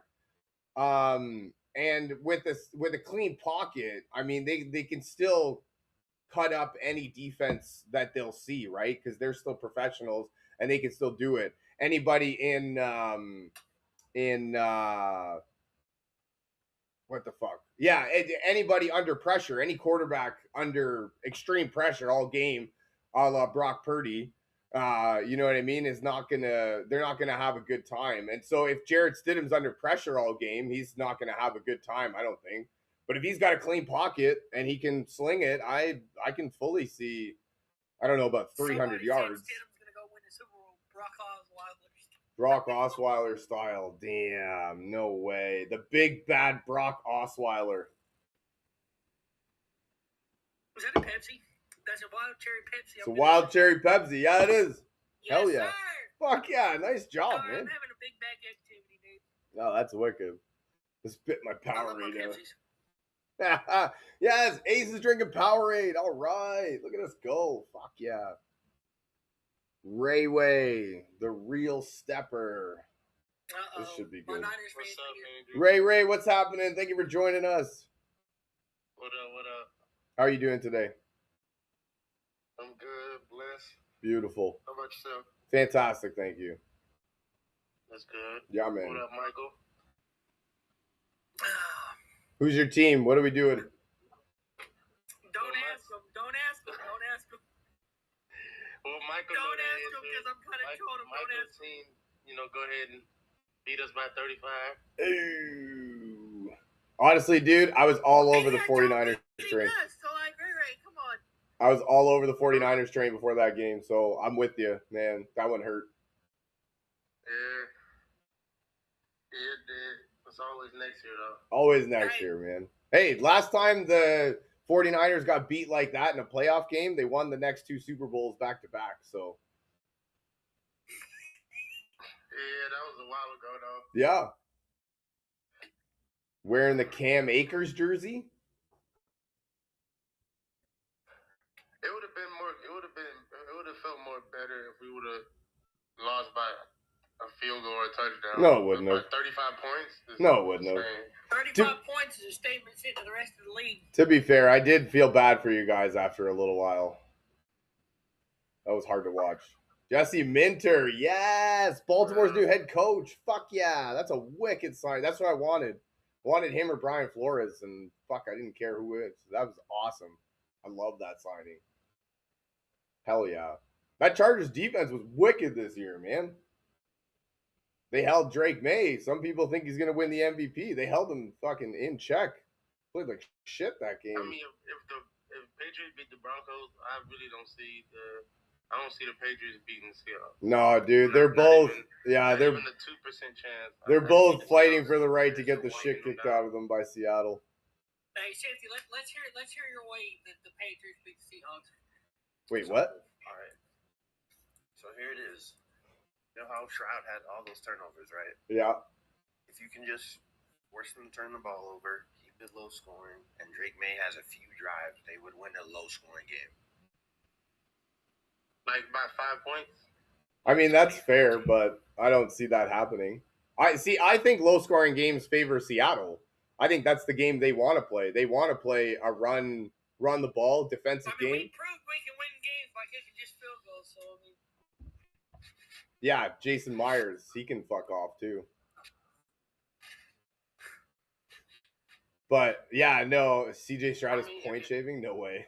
Because I think the last time y'all was in the bowl, that was with 2015. Who's that, Seattle? Yeah, Seattle. I think so, yeah. Last time we were in the Super Bowl, we had Richard Sherman, Cam Chancellor, Earl Thomas, Bobby Wagner, Michael Bennett, Cliff Averill, just to name a few. No, he was asking the year. 2013 and 14. Yeah. So that was what 14 We beat the Broncos to 2013, and then the fucking Tom Brady that Tom Brady. Marshawn Lynch. I guess he's not that good anyways. 14 years ago, right? Like 13, 14 years ago? Yeah. 12. No, 12, yeah. Yeah, I rewatched that game. Seattle wasn't. I ain't like y'all go to the bowl and win it, and Seattle win it all. I ain't going. On San Francisco's field. Just because how far they came. And Sam Darnold's still gonna get hated on. Yep. That'd be funny if they win it on San Francisco's field. Not funny, but you know. Yeah, that would be crazy. Though. That's gonna suck for real. Your division rival winning the Super Bowl on your own field. That's gonna suck for real. And I'm gonna love every second of it. Every Seahawks fan will.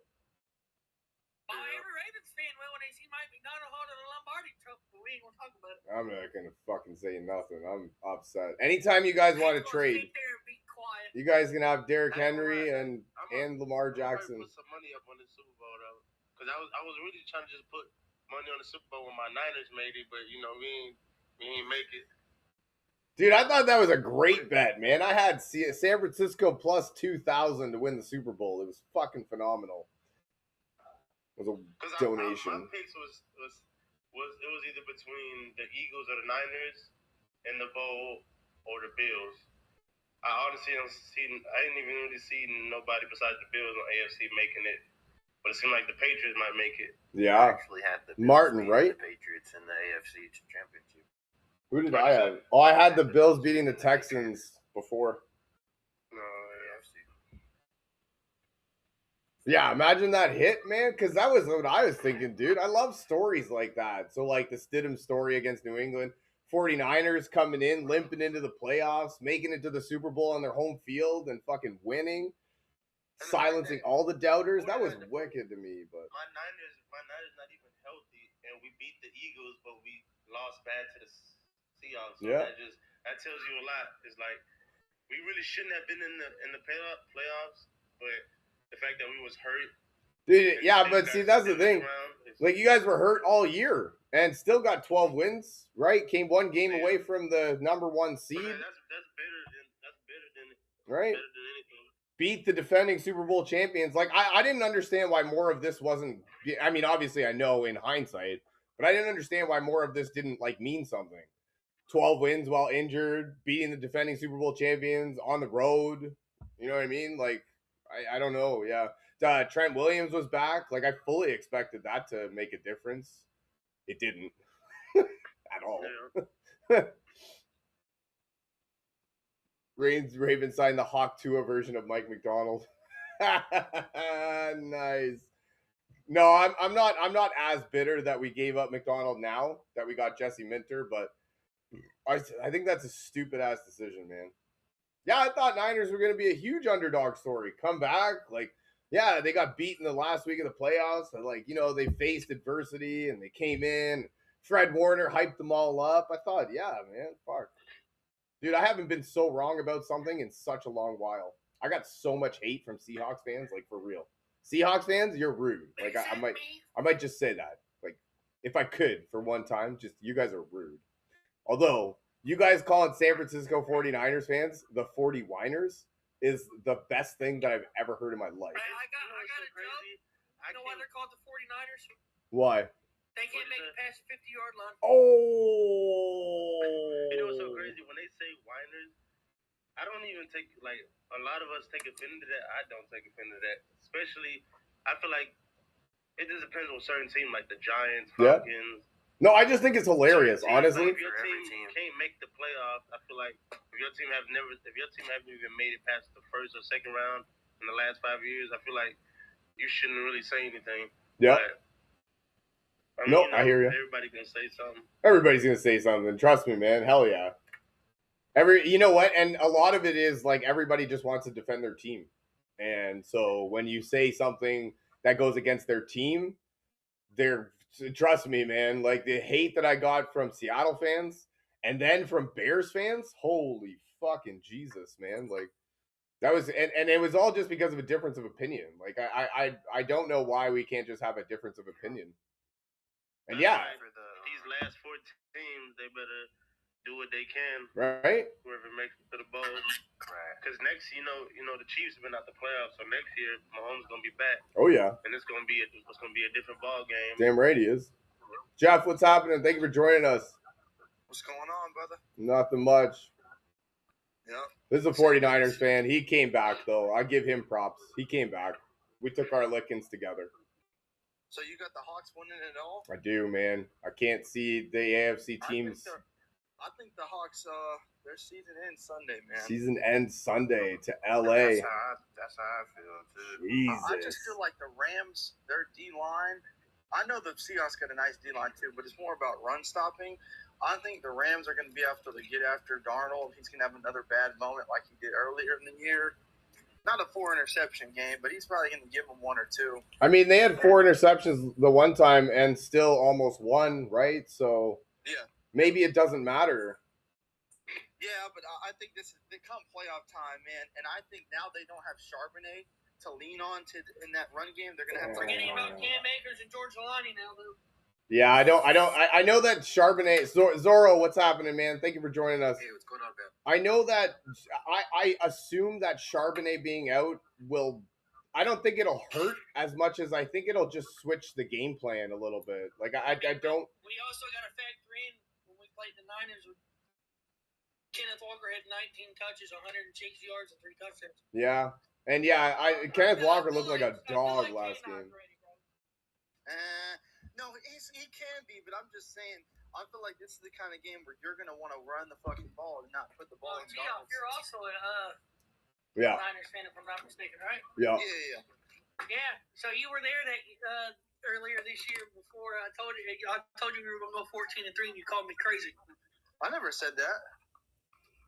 I have listened with somebody else, but I have somebody with G off that said the same thing. No, because if anybody says we're going to do good, I'm not going to downplay it. I fucking hate it when there's, don't get me wrong, I always want to be objective, but I'm not going to ruin somebody's party if they're saying the Niners are going to do good. I hate it when people do that shit. Like, bro, you're a fan at the end of the day. You're not the GM, you know? Yeah. No, and that's what I'm with Josh there. I think the Kenneth Walker does perfectly fine. He looked like a. I feel like the Niners they didn't want it enough. No. I don't know what type of ball game they was playing, but I feel like I might be the first Niners fan to say this. I feel like even if Kittle didn't get hurt and our players was healthy, I feel like it would still be the same outcome. It was still the same outcome. Thank you. I'm with that. I'm with you on that. Here's ultimately why we lost that game. Take out what happened in the game. Brock Purdy was running for his life. That's why. Here's what it was. The Seattle Seahawks over the last couple of years. Let's just go through it. This year in the draft, Ray Zabel in the first round, Nicky Mamori. Those are 2 blue chip players. The year after that, or the year before that, Byron Murphy, blue chip player. Year before that, Devin Witherspoon. Year before that, Jackson Smith and Jigba. Year before that, Charles Cross. every year they're getting a blue chip impact player. Yeah. The Niners' last impact player, immediately, like Upton Stout's been good, Alfred Collins, is Brock Purdy. Everybody else is kind of like Ricky Pearsall. He sucks. Like, he can't do shit. He can't even get on the field. Jair Brown sucks. Jake Moody taking kickers. No, Ricky, he's been injured. Listen, He's made we can't keep blaming the injuries, bro. Listen, he's played 20 games in his career so far. He has 3 touchdowns. He's not good. I'm sorry. He's not. Yeah, I agree, but I feel like you got to hopefully he can change up next year and maybe can get. Maybe he can do a lot better than. Listen, he's like, going step into up for year the playoffs. three. Listen, he's going into year 3 with 3 touchdowns, and it was already decided when we took him that was a reach. It's a reach. That's not a good pick. Yeah, that's terrible though. 3 touchdowns just 3 years. Staying on the field is part of being a good player. Yeah, your best ability is your availability, right? The thing is, if they wanted a receiver that bad, we should have went Zach Frazier, the center from West Virginia, or Jackson Powers Johnson. If they wanted a receiver that bad, Lad McConkey was on the board, man. Yeah. Like, really? Ricky Pearsall? Really? Yeah. Well, it's easy to say now after the fact. You're not wrong. No. That's what I was saying. I read a mock draft to where a couple of years ago, the Minnesota Vikings should have had, like, they had Justin Jefferson, and then they were going to draft JSN and Puka. No, but Ricky Pearsall. So, like, imagine Justin Jefferson, JSN, and Puka all on the same team. Before the 2024 draft, nobody had Ricky Pearsall as a first-round guy. Yeah? You picked him in the first round? Yeah. He was. Who do you pick wide receivers in the first round? Who fucking does that? Like, oh my gosh, man. That's crazy. That's crazy right there. You don't pick wide receivers in the first round. Second round, at least. Third round. Crazy. Well, I know Chris Olave was first round. Yeah. Historically, they don't end up turning out well. Like with any team, if a receiver can have at least 3 or 4 touchdowns a game, I feel like a game. They'll definitely, it like 3 touchdowns a game. That happen, a game. Like, it's rare to see that happen. The only players I probably could see who could really do it, I would say, like, I'm gonna say Justin Jefferson. I'm gonna say Tyreek Hill. It's a few players that could actually do that. 3 touchdowns every single game. 3. No. I said 3 or more. No. It's just because it's their speed. Like, so like, and I'll say, 50 touchdowns in the season. Nah, maybe a lot less than that. Yeah. We playing 15-minute quarters. Yeah. 15 minutes. I mean. No, that's crazy. No. Every game for a season is kind of. Yeah, no, like the best seasons ever are like 20 touchdowns. So like if you can average 1 touchdown a game, that's more than good enough. That's what you're looking for. Yeah. You're not looking for anything more than that. But yeah, you need a touchdown. You need a see, and that's the thing. It's funny actually that Jeff was talking about that because he was on there talking about Ricky Pearsall being the reason that Seattle's going to lose. And then now he's like, Ricky Pearsall is the worst guy in the world. Anyways, we'll move on from that. But like that's the thing too, is like you need all the receivers on your team to be able to have a good team. You need the guy that can be the deep threat, the speedster guy. You need the guy that can catch the ball right in front of you. You need the guy that can stretch the defense, that can do different things. So like there's a lot that goes into the offense, right? And so saying that you need saying that one guy making a difference, and I'm with you, man. Fred Warner, Nick Bosa, George Kittle, they could have all been healthy. I don't think it would have made a difference. I think Seattle is the most complete team. Defenses wise, I feel like I don't know what the score was gonna be, but I feel like if we had Fred Warner and Nick Bosa, if our defense was more up to par, I feel like we probably would have still lost, but not by no 35. No, probably not. I feel like you're right, but see, like that was the thing too. It was, if I'm being honest, I don't think Brock Purdy actually played bad. Like I thought he had a relatively all right game. But to me, that Seattle defense just showed up in a way that we hadn't seen. They were able to get lots of pressure with their front 4. They didn't even need to blitz, so they were dropping 7 back while getting more than enough pressure on the quarterback with their front 4. So Like I thought Trent Williams being back would have made a bit like a huge difference. It didn't end up making any difference. So Hey, Michael. Yo. I ain't gonna lie. Good luck to y'all on Sunday. You know, but I gotta let you know. Next year, just know we coming back. I want to see the Niners next year, bro. We coming back, so we trying to get out of the honest, right? Next year. Next year we're not going to be able to play Stafford, so this year we got to play the greatest quarterback right in the playoffs right now, which is Stafford. Yeah. This is probably going to be his last season, and it is what it is. So the Rams are going to have to figure out a quarterback for next year. Unless they win. Unless they win, yeah. Next year the Super Bowl's in LA, SoFi Stadium. Yeah, So next year's Super Bowl's in LA. I think they'll stay another year if they win it. I think so, yeah. I think he might stay regardless because the Super Bowl next year is in Brady LA. Until 45, and Stafford, he's got a good oline behind him. Yeah. Daniel, what's happening? Thank you for joining us. What up? Like 39. That's the thing. 30. I think he's only 37. A couple years. Yeah, if he wants to, he can play more. Oh yeah, easy. Yeah. And yeah. How old is Sam Darnold? Sam Darnold is like what, like 30. 31, maybe 29. I don't know. He's like 28. He's 34. I don't think he's 30 yet. Yeah, you're right. 28. 28. 34. 34? He's been in the league since 2018, bro. Ooh, Sam Darnold? Yeah. Sam Darnold's 34? I'm seeing ghosts at 34. No, you're not. Funny. I feel like, because I haven't watched him that much, but I feel like from this year, I feel like Sam is better than Lamar. Wow. Whoa. Wow. That's fucking shots fired, bro. I mean, Shots if you're fired. counting Lamar because he was hurt, I get it. Because Lamar was hurt all year. Lamar was hurt all year. Last year he should have won the MVP. It's like Lamar, I don't know. He regular season, he go off, but then when he gets to the playoffs, it's like he can't get past the first round. It's like he's been to the AFC Championship. He already did. So I'm with you in the sense that I don't like the way that. He just can't. No. It's getting past Mahomes and. Yeah, see, I'm with you in the sense that I don't like the way Lamar plays in the playoffs. I feel like he's done. He becomes an idiot in the playoffs, and he just kind of wants to get everybody involved instead of just winning. But to say that Sam Darnold is better than Lamar, but that trying to make sure. Yeah, did you say Sam Darnold is better than Lamar Jackson? Man, If we're talking about between this year and last year, I would say yes. That's insane. that is. He did 14 wins last year as well. So did Baltimore. Lamar started the season with 5 losses and still almost got to the. Yeah, and Lamar should have won the MVP last year. It was stupid that he didn't. Honestly, Josh Allen did not have anything better. He was a pity MVP. Yeah. Right?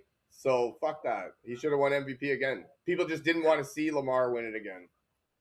I will say too, a lot of those losses that Lamar's had in playoffs have come to all-time Chiefs teams with Andy Reid and Mahomes. Like Mahomes is the best quarterback in the league. Yeah. Like by far. Yeah. Outside of the tush push, Yeah. Hey, Michael. And Brady. What's up? And then Burrow. I ain't gonna lie, for the Super Bowl. Yeah, Burrow did beat on that one time. That was. I'm gonna be fair because I seen what I know it was 2014 when y'all played the Denver in the Super Bowl. So I feel like the team y'all got now, I feel like Seattle can put up 50 in the Super Bowl. That's my opinion. Whoa. I mean, they probably could, man. I mean, if they get, They probably could. They put up 41 against San Francisco. By early third quarter, 35 by like what 5 minutes, 10 minutes in the third, they can get 50 points. They're putting 50 on what? I don't see it. I think the only team they're putting that many points on is the Niners, and we just seen it. I mean, we have put 40 to 38 points on the teams we played this season. But playoffs is a different animal, and you're playing. When you look at playoffs this year, the teams that are still in playoffs, they all have top defenses. Right. Compared to years prior, they've all had top offenses. That's true. The only team with a top offense left, not saying they don't have good offenses, but the Rams have the best offense, and Seattle has the best defense this year. So, we're going to Lisa, no, I don't need any of that. Thank you. Out of those two teams, I mean, if Sam Denard, if he has a good game and don't turn the ball over. Yeah, but same thing could be said for Matthew Stafford. On any possession, I I feel like they can put up more than 35, 40. Same could be said for Stafford. If Stafford turns the ball over a bunch of times, it's going to spell disaster for LA. So that's a reason I think people are overlooking the Broncos too, is because of how many turnovers they can cause against the Patriots. But I mean, they Dude, I'm with 5 you. and gave up 30 points, though. That's the problem. Yeah, no, you're right. Do Yeah. much with the turnovers. No, and that's the thing too. They did have 5, gave up They got 30 Jared points, Stidham but there this week. That's an upgrade. Doesn't that make it worse with the backup? Bo Nix is better than Stidham, bro. Right. Stop. We can't even throw a deep ball down the middle of the field. Can Bo Nix do that? No. Bo Nix can do that with a broken ankle, All man. I'm gonna say is for Seattle fans is make sure don't take your foot off the gas when y'all get to the bowl. We ain't. No, they won't, man. All that. Why isn't he the starter? Because he works in that Sean Payton offense a little better. Sean Payton's offense has always been about short passes, has it not? It has. So I'm kind of leaning more towards Denver with his legs, but when he come down to a pocket passer, Stidham's got that, bro. And that's yeah. No, that's what I was saying too, in the sense that they're all professionals, right? So I'm in Atlanta, Georgia, so it's supposed to snow in Atlanta, Georgia. I mean, at the beginning of the season, before the season so started, when Sean Payton got there, they were talking about Stidham or Bo Nix possibly being the starter. So they were competing for that position before the season started. Yeah.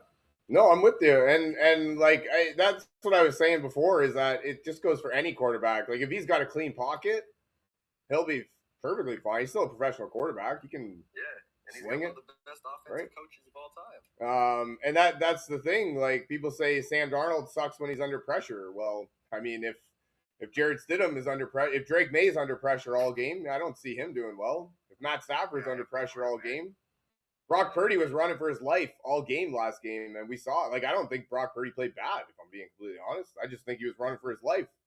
And so if any of that happens to any quarterback this weekend, they're fucked. Straight up. But if you got to... I think Stafford's going to get... I think they're going to put the pressure on Stafford this week. Seattle's going to... Dude, they were getting so much pressure with just their front four. That's going to be the thing, man. If they can get pressure with their front four and they don't have to blitz, they could drop 7 into coverage. Dude, that's going to be a nightmare for Matt Stafford. I don't care how good Puka is. Stafford has nowhere to throw. Yeah, I don't care how good Puka is. I feel like if the Rams defense and Seattle defense head to head, then on paper, they're not Seattle scoring for you know how when two teams don't score for the whole first quarter or get into the second quarter. So it's like I feel like if both Rams and Seattle defenses are on point, it might be the same game as the Niners and Eagles, like a low-scoring game, winning by 4 points, 5 points. I don't think that the LA. I don't know how much of the LA defense last week was helped by the weather. I don't know, how good I think they are, because they still gave up points to Carolina. You know what I mean? I don't know. Maybe Carolina's good, and I just hate Carolina. It's just a thing for me. So maybe they're good. Yeah, maybe they're good, but I don't the LA defense gave up points against them. They weren't supposed to be good. And then last week they had a huge defensive performance with it. I can only imagine that was nothing short of a nightmare to play offense in. That was snowing, but it was wet snow, fucking cold as shit and windy. So I don't know, man. Maybe they're good. Maybe they've been helped out a little bit, and we will realize that probably very quickly come Sunday. I think if they're frauds, I think Seattle will be able to exploit that almost right away. But yeah, if they can step up and they can cover it, they've got decent players. They're the one leg up I think Seattle has over the Rams that's gonna make the biggest difference is special teams. That's what I was just talking about earlier. Yeah, and you know what? That's what a lot of Bears fans hung their hat on, is that the LA's special teams suck. So that's how they were going to beat them. We've seen their special teams lose them 3 or 4 games. Maybe not 3 only, games. But not only that, you're talking Rashid kick return for a touchdown. If he does that, fuck. There's few things that ignite a crowd like an opening return kick for a touchdown. And I know they were going nuts before that. That did happen in the first quarter. That's the first play, dude. That was the first play, man. I know they were going nuts before that, but there, like I said, there's few things that ignite a crowd like an opening kickoff for a touchdown, and they were fucking loud, man. Pretty sure they were louder than like an F1 race. Yeah. They're called the 12th man too. You Yeah. know, you can't sleep on the 12th man. Yeah. At all. No, and that's the thing. Like when they're loud as shit, I can only imagine. Like it's hard to think when you've got the TV too loud. Do you imagine fucking what do you got? 65, 70,000 people? 74,000 people. 74,000. Like when I have the TV too loud, it's you know what I mean? Like I can't think. The thing is, right? When I watched the Patriots and Texas game, I was like, okay, that's a good game, and then I seen the results, so it's like, and then I don't know, you know. See, my thing with Drake May is I actually thought he looked really bad last game. But then you see the numbers, he threw 3 touchdowns, almost 200 yards. So, I mean, if that's a really bad game, fuck, I couldn't imagine if he had a good game. You know what I mean? That's the thing. It's really just the turnovers. Yeah. That he has to limit. Yeah, no, he definitely has to limit. And that's one of the things, too. Like, I am leaning a little bit more towards Denver than I was earlier in the week because like that defense can still show up and like they'll have to show up. And this is the thing too. Like I talk about the backups, right? But everybody's counting Denver out because of Bo Nix being out, and they hear that. Like that defense hears it. If you don't think they hear it, you're way wrong. That's why I feel like in the playoffs. Yeah. I feel like if the quarterback, like anybody who's in the play, I feel like if the QB would just not turn the ball over instead of just throwing it up in the air. Yeah. Oh my God. Fuck. Right. They should just really just throw it out of bounds, like just throwing it in midair, and or just take the sack, you man. Got 4 or 5 interceptions in just one game. That's Some crazy. of the turnovers are like the edge rusher comes off in 2 seconds and strips them. Like that. Yeah. Or that too. On a run. Yeah, so like that, and that's the thing. That's one of the advantages that we give to Seattle. I don't see a way that LA goes into Seattle. And I fully expect Denver's crowd to be a difference maker in that one too. I know they're going to be going nuts. And like, that's the thing. Like, if you think they don't hear that, the people hear that for sure. Our team's out just because Bo Nix, they hear that. They're going to be going nuts. And Seattle is cold, ain't it? Yeah, and Denver's cold. 20 degrees in Seattle. Denver's cold. 20, no, it's gonna be 44 degrees, so it ain't. Well, that's not bad. That's like 10, 15. That's not terrible. That's like paradise compared to Chicago last week. But and that's the thing too. Like I don't know, man. I'm one of the big reasons that I'm picking Seattle is because it's in Seattle. I feel like if it was in LA, I might lean towards LA. And if it was in New England, I'd feel a whole lot better about this pick. But being in Denver, man, Another thing too is right? Denver and Patriots. You know, Denver is undefeated in postseason history against. That's what I heard. Yeah, and Patriots. I don't know. I don't know if this means anything, but they tend to fold against backup quarterbacks, is what I've been hearing. Multiple times. Yeah, and so like they've still got to go out and win, you know, and so I don't know. I feel like they've got a little bit more pressure on them to win now. I've fully been like not hoping, but like expecting Drake May as a second-year quarterback in the biggest moment of his life to crumble under the pressure. Now he hasn't looked good, but he hasn't crumbled the way that I thought he might. And this will be, and like you guys said, this is the first road game that he'll play, and this will be the biggest test. Now, if he can go in there and come out with a win, I think we put a lot more respect on his name than we have been. But so since Mix is out, so who's the Broncos' second-string quarterback? Jarrett Stidham. They're saying ain't no party like a Stiddy party. He's good, bro. He's good. Apparently, he's all right. See, and that's the thing too. Like, I like stories like that. He was cut from New England, the team that drafted him. There's a chance that Denver beats Patriots, especially in an organization. There's a huge chance, man. John Elway is the owner, bro. Yeah. They develop quarterbacks. They do, yeah. And Sean Payton's gonna have him ready. Like, it's not like if you don't think they're gonna be ready and like prepared, because that's the thing. Like, yeah.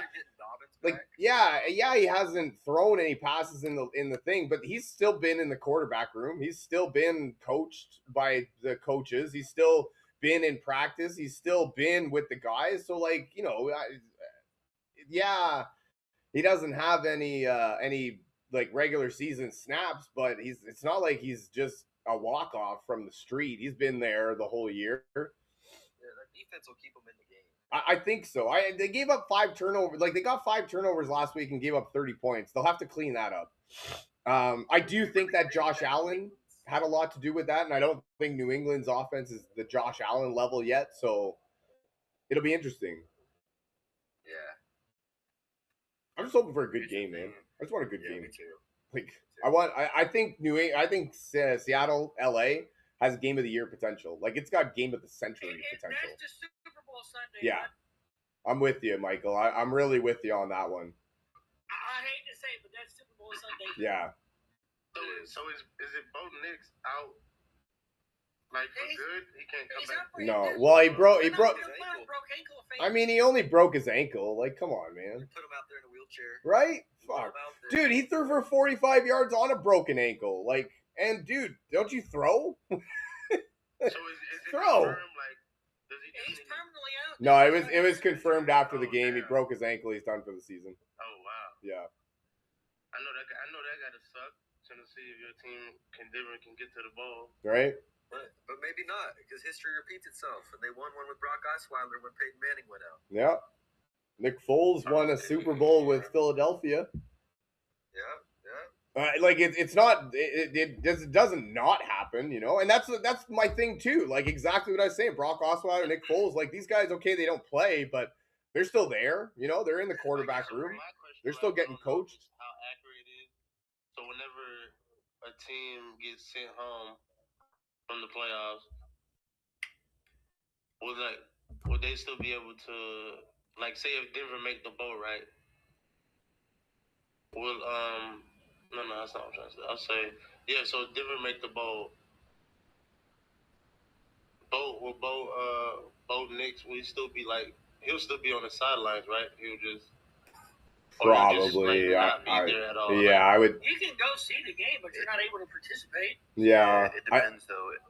If they put him on IR, he won't be able to. But like, I don't see a reality. I mean, it is 3 weeks away, but I don't know. Have you ever broken your ankle? I don't know how painful that is. I've sprained my ankle, and fuck, I was out for like a year, man.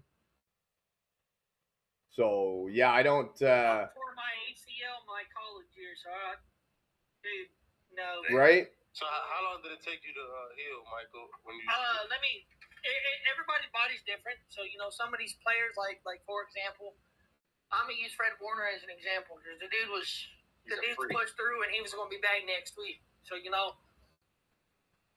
a crazy recovery time. Well, the thing also is but too, for like me, considering I never tore my ACL and I have no ligaments left in my ACL when I tore it. So it took me 6 months, but for everybody it's different. And these are also professional athletes, right? Ankle, yeah. You know what? A snap might be better, like because it's ligament. It's not ligaments. Yeah. It's just a break, it's and then a bone. So I mean, but ligaments are worse. Yeah, ligaments are way worse. Because you got all these muscles in your leg and your ankle, and you tear that. I mean, look at Odell Beckham. He tore his Achilles till he couldn't play on his ACL anymore. Yeah. That's the thing too. You can only tear your ACL so many times before there's no left. No cartilage left. It Yeah. wasn't like how Mahomes. I believe it was last year or the year before. When Mahomes, I guess they were trying to have him sit out, and Mahomes wanted to still play. Yeah, but he rolled his ankle. He just sprained. I mean, I say but he just sprained it. So those are easier. Will take like 3 weeks.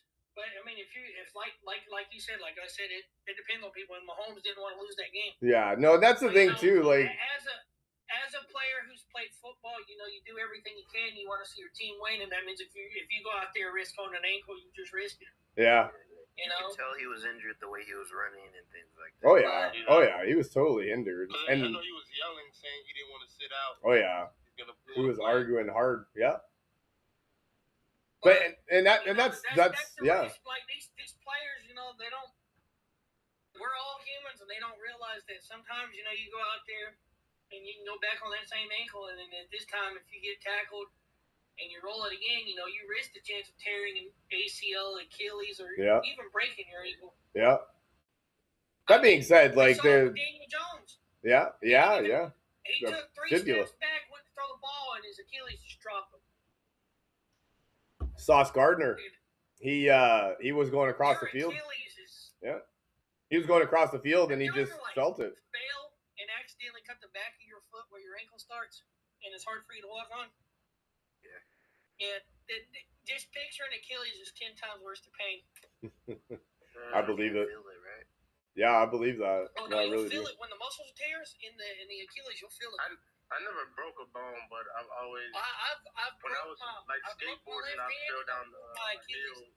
Let me tell you, I would rather have my legs and my arms broken before I go through another Achilles tear. Yeah, I'm with you. I dislocated my shoulder, and I would have much rather have a broken bone. Yeah, the bone will heal. The bone will heal. Don't worry about what muscles need to be reattached by surgery. Yeah. Damn. Or when you have to do like the physiotherapy. Like I dislocated both my shoulders, and I didn't do the physiotherapy. My ligaments didn't heal the way that they should have, right? So. Yeah, that's the worst. But, and then the therapy. Yeah, but a break will just re-heal. Like I broke my finger and it just re-healed, right? So. Yeah. Now that being said, that's like I was saying before. The worst NFL player is more athletic than anybody I know. So if there's somebody that can come back, it's a professional football player. I mean, Phillip Rivers tried, man. Phillip Rivers tried, yeah. That man his credit. He tried. Dude, I thought he was going to tear his hamstring first play, but almost won a game. Yeah, he actually did. 27 points on the Niners. I couldn't believe it. Right? Oh, fuck. You okay over there? I be feeling bad for some of the NFL players that they'll get injured. Like if Drew Brees didn't break his shoulder that one, and when he played for the Chargers, I feel like he'd have 4 Super Bowl rings right now, and I'll stand on my business. Yeah, probably. He had to retire. And I feel like whenever. But his last injury was broken ribs and a collapsed lung, dude. I don't blame you for retiring. I'd quit too. Fuck. Do you imagine? You know how hard you got to get hit to break your fucking ribs? Break your ribs and collapse your lung in the same play. Hey, just try to walk that one off. Yeah, throw some dirt on it, kid. You'll be all right. No, but don't dude, like, people don't realize some of that sucks. Yeah, the player does get paid. It's insurance. Insurance pays them at that point. So, yeah, they do get paid. I don't think they get paid full salary, but... Like, if they get hurt week 3, and then they out for the rest of the season. For example, let me explain. Ray, I'm gonna call you my wide receiver for my example, right? And I'm gonna say Shifty's my CB. So let's say I guarantee y'all $34 million on signing, right? And y'all said contracts $250,000 per said month or week. They're paid every 2 weeks, so you will still get paid because they got to pay you your whole contract. So let's say your contract's $100 million. If Sam Darnold is hurt and he's got to sit out for 3 years, he still gets paid that $100 million.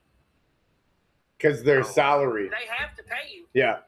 It's just insurance at that point. That's why they get insurance. So like the team's not paying you. They have to hold the dead cap weight, but the insurance company pays that one. So let's say that's the way that you works. A gold ball, Ray, right? And you break your ankle or whatnot. You get paid for that plus the money we owe you on your contract.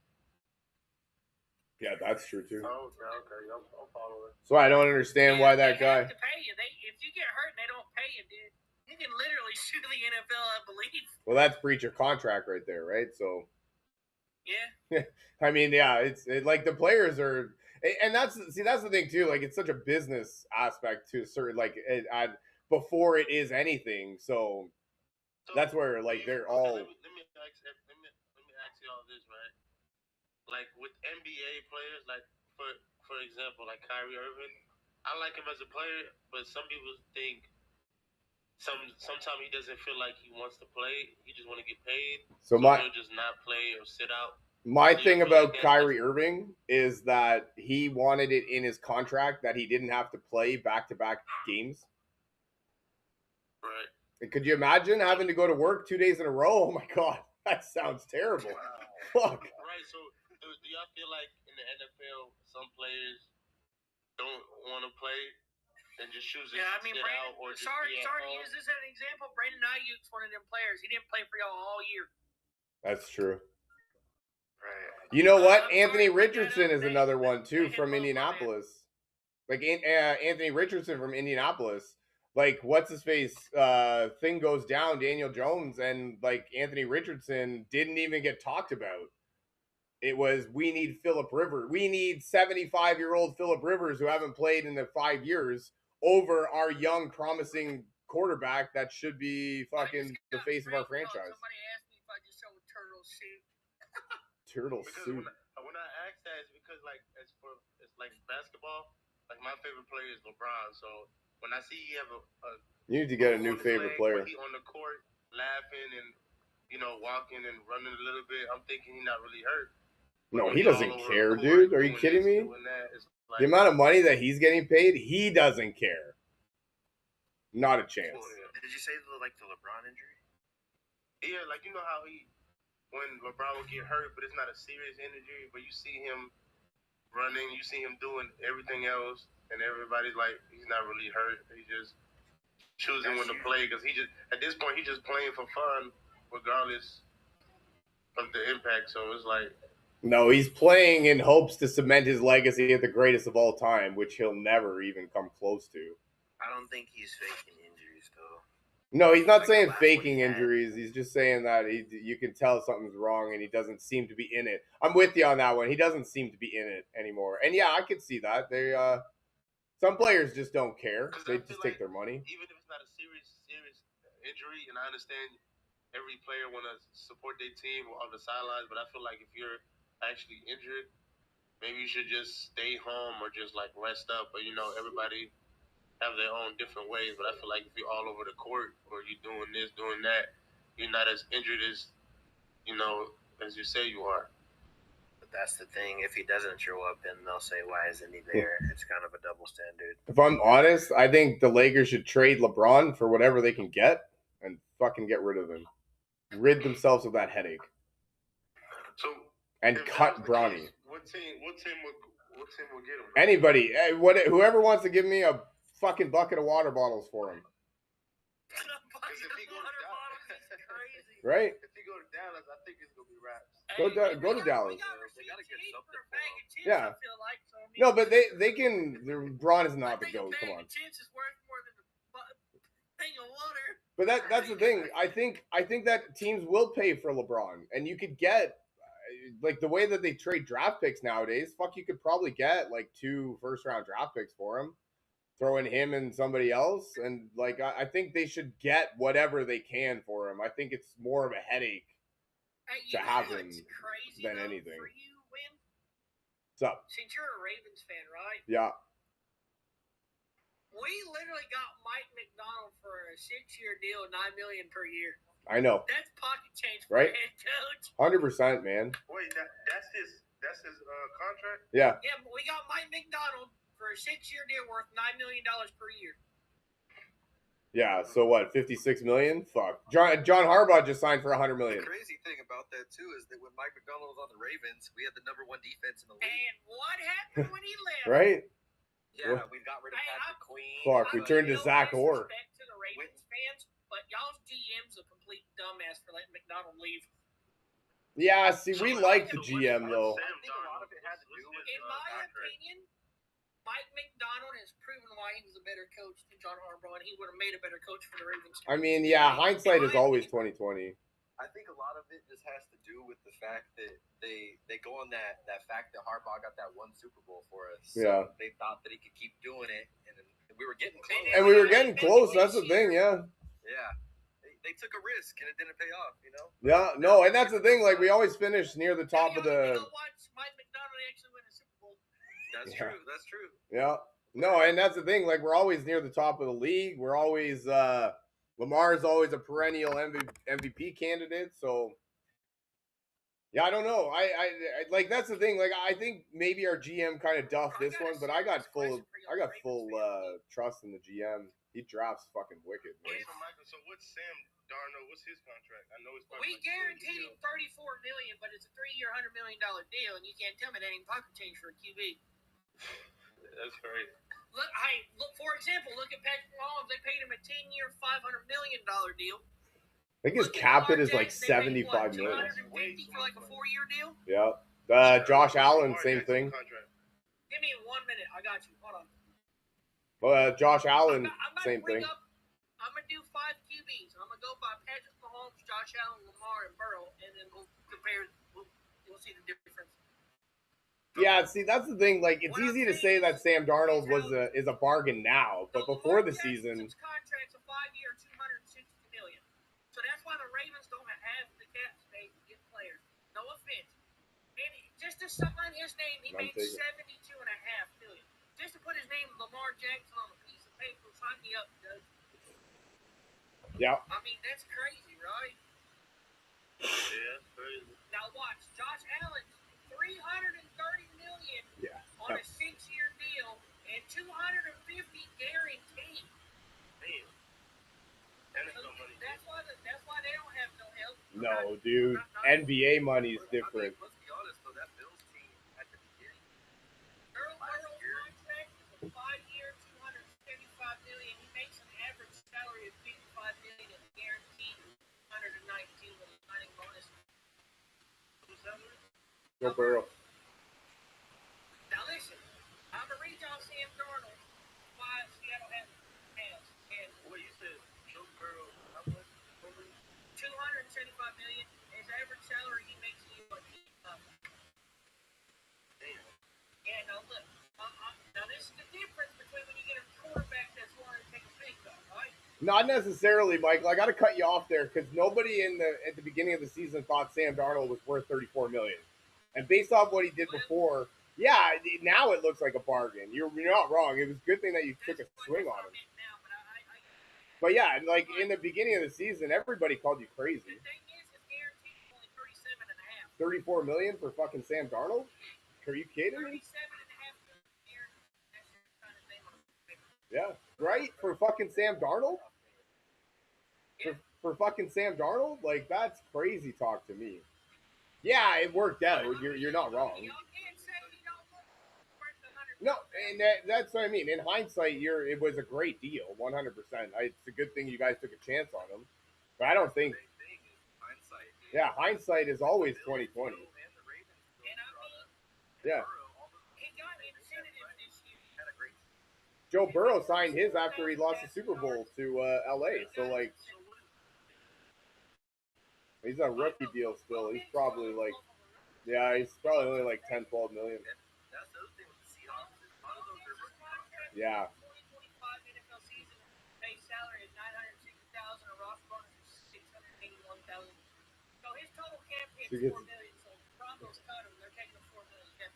Yeah.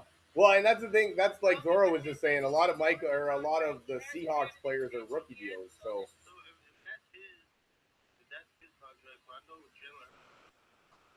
Oh, Jalen Hurts is so much. Yeah, he's easy $35 million. There you go, easy $35 million. And at this point, I feel like a lot of people would choose Sam Darnold over Jalen Hurts.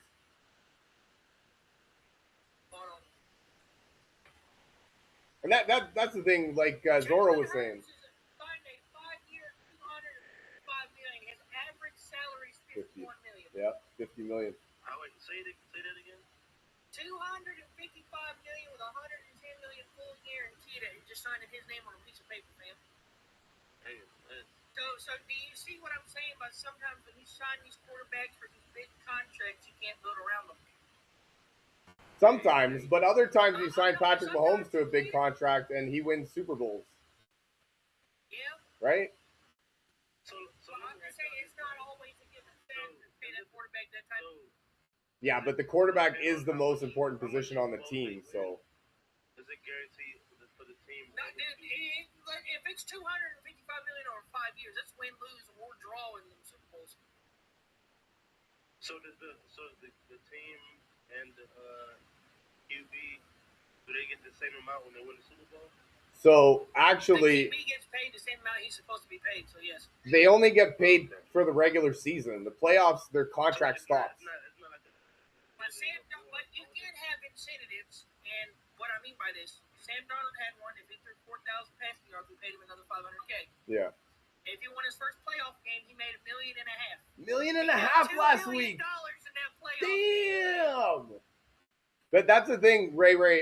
Contracts. They earned that $2 million. It wasn't given to him. The contracts actually end at the end of the regular season, so they don't get paid their contract in playoffs. It's actually a pool of money that just gets distributed. So yes, they do get more for winning the Hey, I Super ain't Bowl. gonna lie, next year I might have to suit up for the Niners. Fuck yeah, man. Why not? Hey, Hell yeah, dude. Dude, sign up to be the kicker. For $100 million. Sign up to be the kicker. You need a kicker. I might not be the best player. You don't even have to do anything. But dude, I can still run. I mean, my legs have got one more ACL injury. I'm just a kicker get or a punt return. And A listen, punt returner? You don't want to be a punt hold on. returner. I'm about to look up our kicker, and I'll tell you what. I'll look up our punter and our kicker. Justin and Tucker made like $7 million a year, Hold on. Oh, I'll be good with that. and Okay, he our kicker Michael Dixon. This is just for a punter. His average salary is $4 million a season. For a punter, so I'm kicking a football. for that Damn. type of Hey, bread. that's real good. Right. that's crazy. But Jason Myers is. Michael Dixon's one of the highest paid punters in the league. Yeah. We know why. But you know, a lot of people say like for the kickers that kick field goals, they said it's not really that hard. Yeah, right. But I guess they train for Yeah, it. fucking right. Dude, that's like the hard. I couldn't imagine something really harder than your team drives the field down to in field goal position. You're in, yeah, you're in front of 20 million people, 65,000 people yelling at you in the fucking stadium, and you have to make that, or else everybody blames the loss on you. Well, if the kicker had just made it, we would have won. For Jason Myers, he got paid $21 million and guaranteed $8 million in signing. So from 23 to 2026, his salary was $1.1 to $5 million for 4 seasons. So just do the math, dude. $1 million to be a kicker, you got to do your job right, though. You gotta do your job right, and that's the thing, man. Everybody blames you when you lose if you miss. Waterboy makes $30,000 a week. Math. Right? Damn. Do the math, fam. If I'm doing math real quick, that's about a $15,000 take home after taxes. Yeah, but just do the math after your yearly pay, though. Yeah, it's about $10,000 a week that you make after taxes, your agent, everything else that goes into that. Still $10,000 a week. A Waterboy earns $50,000 to $60,000 per year, so that's just wild. That's not much though. That's also not counting the sponsorship that the teams get or whatnot.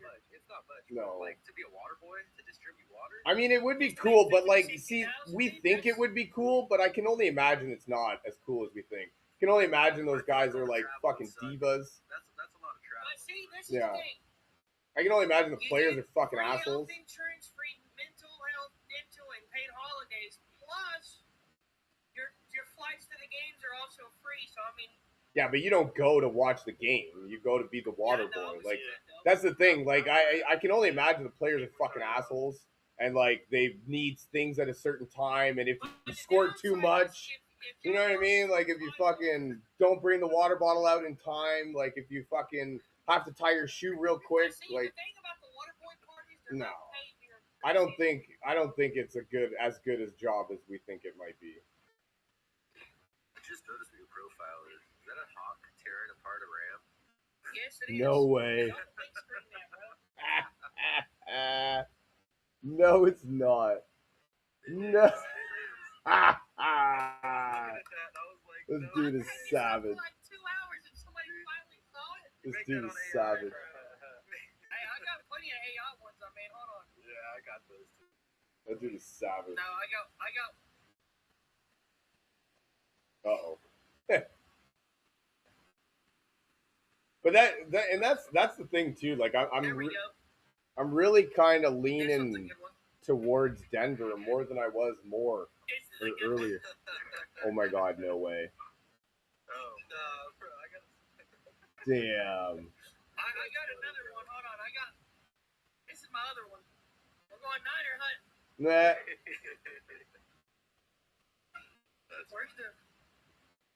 Here's a tough one though. Jesus. man, Jaguars? Yeah, I made a Seahawks Jaguars. I put like give me an image of a Seahawks Jaguar tearing apart a Niners logo, and that one actually came up pretty clean. Heck, yeah, that's pretty much what you asked for, it looks like.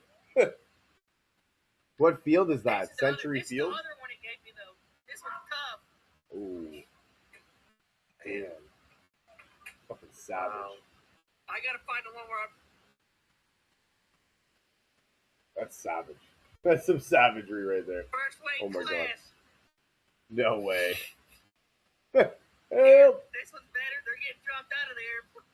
Oh my God. I was just having fun with it. Yeah, no kidding. There, I'm throwing them off my little process. Yeah.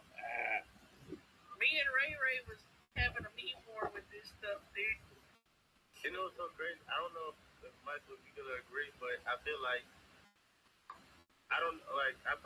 it's a two-way question. So I feel like, do you think if y'all would have kept Russell Wilson, it would have been a better career for him later in the future?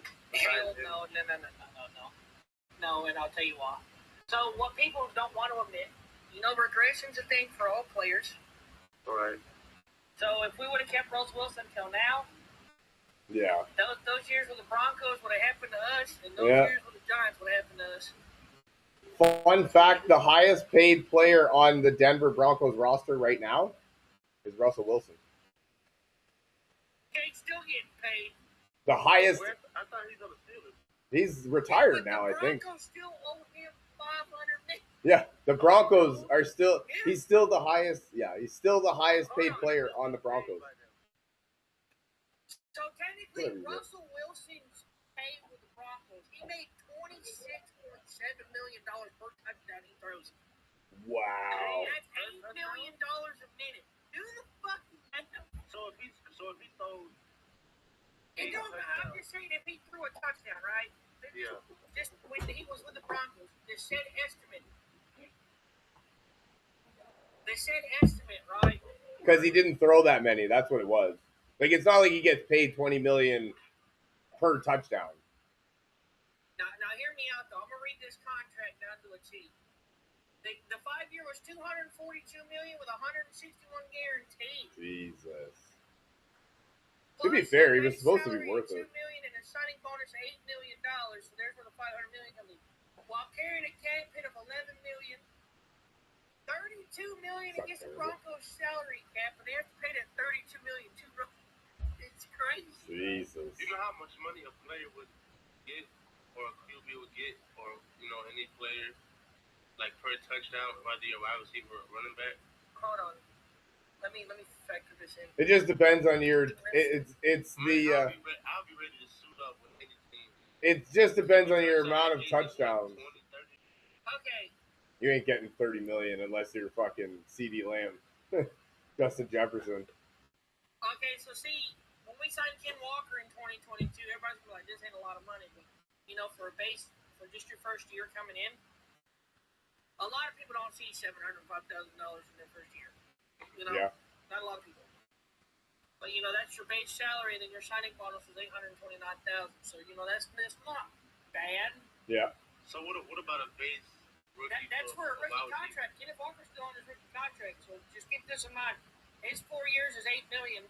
So I mean, if you don't call that good money for a running back. Yeah, but he's gonna make bank next year, man. You're gonna owe him at least. Like at least $20 million next year. And honestly, JSN's got one more year on his rookie contract.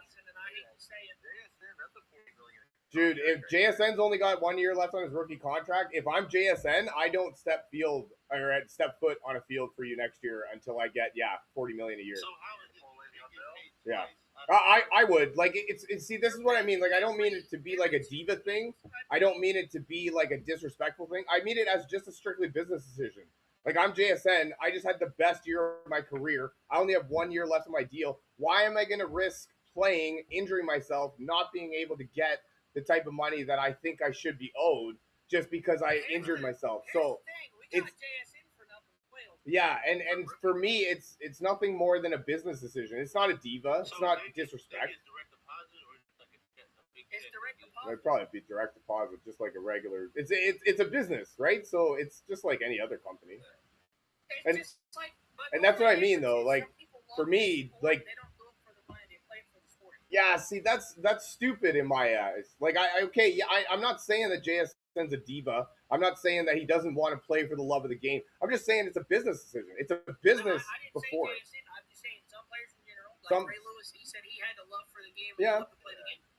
No, there's a lot of people that do have a love for the game. I'm assume JSN has a love for the game. I'm not saying that.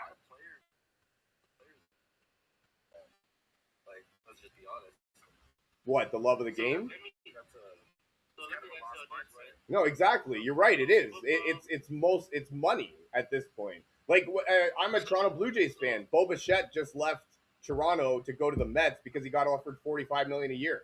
Toronto wasn't going to pay him that, and I'm glad we didn't after it. But he goes over there and he's like, "Oh, the Mets are building a winning culture." Well, Toronto just lost in the fucking World Series. So what do you mean? How are we not building a winning culture? Unless we were going to pay you $45 million a year. I'm sorry, guys. I'm a Dodgers fan. So check this one out. I hate you. Let me ask you I don't hate you. I just I love it. Football or basketball? Do I think? I don't care. Do I think a lot of players? What about? Basketball would, in my opinion, is a lot more safer than the NFL. Yeah. So like my question is basketball and football. If a player says they don't care, like they care about a championship, but they rather, as long as they get paid good, I mean, even if they don't win a championship, like, yeah. Well, and that's it too. That's exactly what I was just saying. Like, our team almost won the championship last year, and this guy gets paid $45 million to go to another team because of the winning culture. Like, we just went to the championship. Why would you not want to try and stay on our team? Right, so what if you get a player from the sport, basketball, football, and say, the money's good, but I'd rather win multiple championships. That's like Zorro said. That's a lost mindset.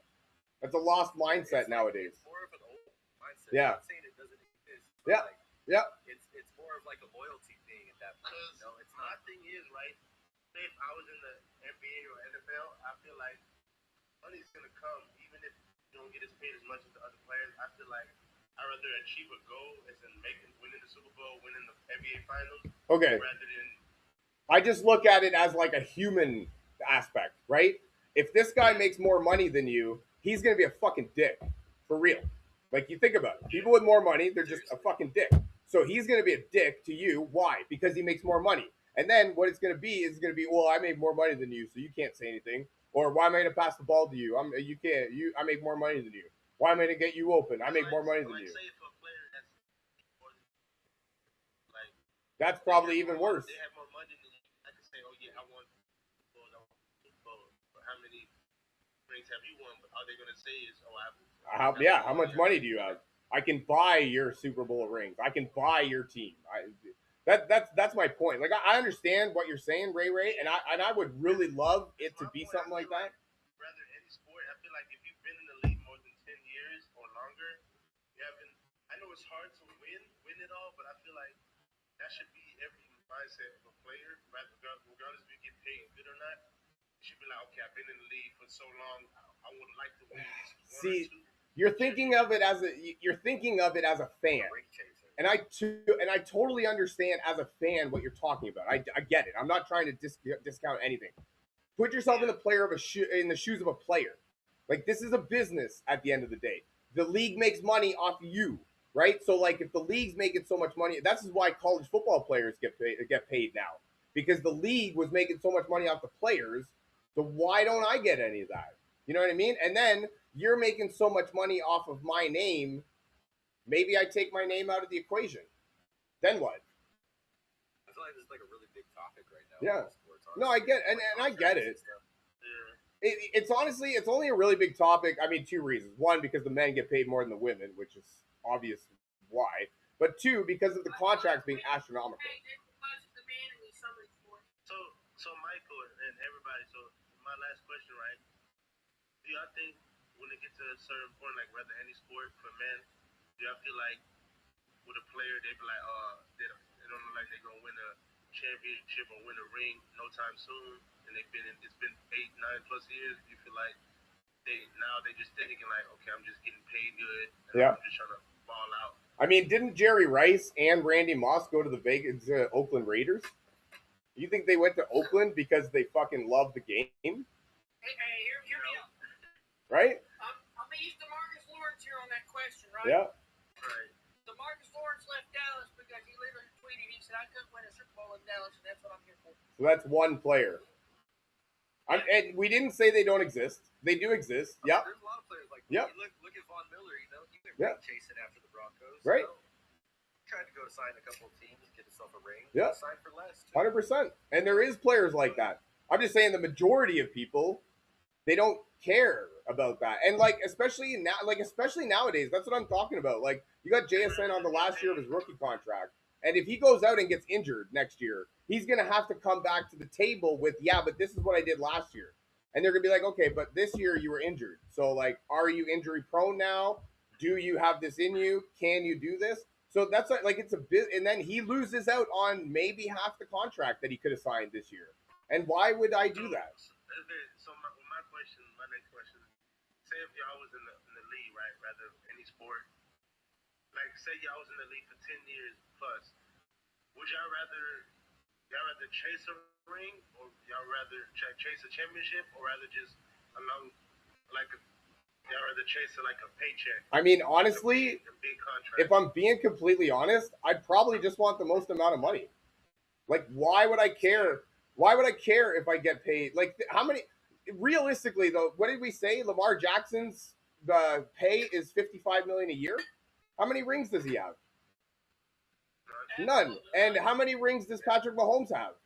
So, regardless of if I win or not, what difference does that make? So what? Oh, you can't play in the playoffs. So what? You suck. So what? You're a bust. So what? I mean, you're like, yeah, okay, fine. You can go down as like the greatest of all time. The reason I say that, like, I get it. I get it. I do. When someone joined the league, like a quarterback or running back, whatever position you play in the league, basketball or football, whatever sport, I feel like when you first get that type of money, you don't know what to do with it. So you spend it just all. Ball out, but at the same time, go to the Super Bowl, the championship, NBA Finals, it's like first time making it, and now you're trying to win it all. You're trying to play your hardest, and when you finally win it, you're like you never seen yourself winning the Super Bowl, winning the finals, like. So, like a dream come true. Yeah, no, I understand what you're saying. I get all of that, and I was young one time with dreams and hopes and ambitions and plans and all sorts of that stuff. But life comes at you, and dream and championships don't pay the bill. How many? Honestly, how many players have you seen that are now selling championship rings because they need money? So yeah, my championship was great, and my rings are awesome, but I don't have any money, so. Here, take my championship rings so I can have money. So you say, what would you rather have? I mean, the only case in which that works out is if you become the GOAT in your sport and get the most rings. Like, look, with my next question, right? I don't know if you heard this. Probably in the last 3-4 years, they said, with the NBA Finals, you have 7 chances to win because you gotta win 4 games. But if it go to game 7, it's win or go home. But with the Super Bowl, you have 1 chance to win. You can't mess up. Like with the NBA Finals, you can mess up 2 games, but you have other games to make sure. Can you imagine if the NFL had 7 games? Jesus. That would be crazy, right? So that's why they say it's harder. You'd have so many injuries. I don't think you have the NFL team left Yeah. next season. See, because that would also have to be played over They like. said it's harder to win the Super Bowl than the NBA Finals. NBA Finals. It is harder to win the Super Bowl. You get 1 chance. It's where to go to fuck home. Yep. Shifty, what's happening? Thank you for joining us. How you doing? I think that's one of the best things about NFL. Yeah. It's win or It's win or go go home. home always. Yeah. Because nobody wants to sit here and watch a 7-game series all the time on TV. The only sport that I'm into it for the 7-game series is hockey. That's it. Honestly, dude, baseball playoffs is my favorite thing. So I like I love baseball playoffs. No, it's not even at all. It might be a little much for you fucking Dodger fans because like we already won. Why do we have to play 7 games? Fuck off. Hey, dude, I went through my trials and tribulations. No, I believe it 100%, dude. I'm honestly I'm upset the Blue Jays are doing so well now because now I'm gonna have to pay more to go watch the team. I liked it when they sucked. Hey, fuck. The rules are there, man. They're not breaking any. I love it, man. Honestly, I love what the Dodgers are doing. I don't care, man. I'm just pissed off my team won't spend more. You don't think they should have a salary cap for the MLB? Fuck no. Well, they do. They don't have like a cap, They should, they but have a salary floor. yeah, they definitely should have a salary floor, man. Because I'm saying they're signing these players for like $400 or $500 million. And I got a question for you. Then it was posed the other day. What's worse, the Dodgers paying everybody astronomical amounts, or teams like Pittsburgh, Milwaukee, who just trade away all their players and don't want to pay them?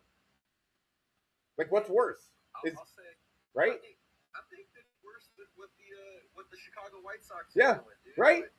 They- And nobody wants to go Chicago watch them. for players that are missing, that Yeah. haven't been on good teams. Tampa Bay Devil Rays are that exact team, man. Hell yeah. Yeah, Like, exactly. they just get young players that do well, and then they fucking trade them away before they have to pay them.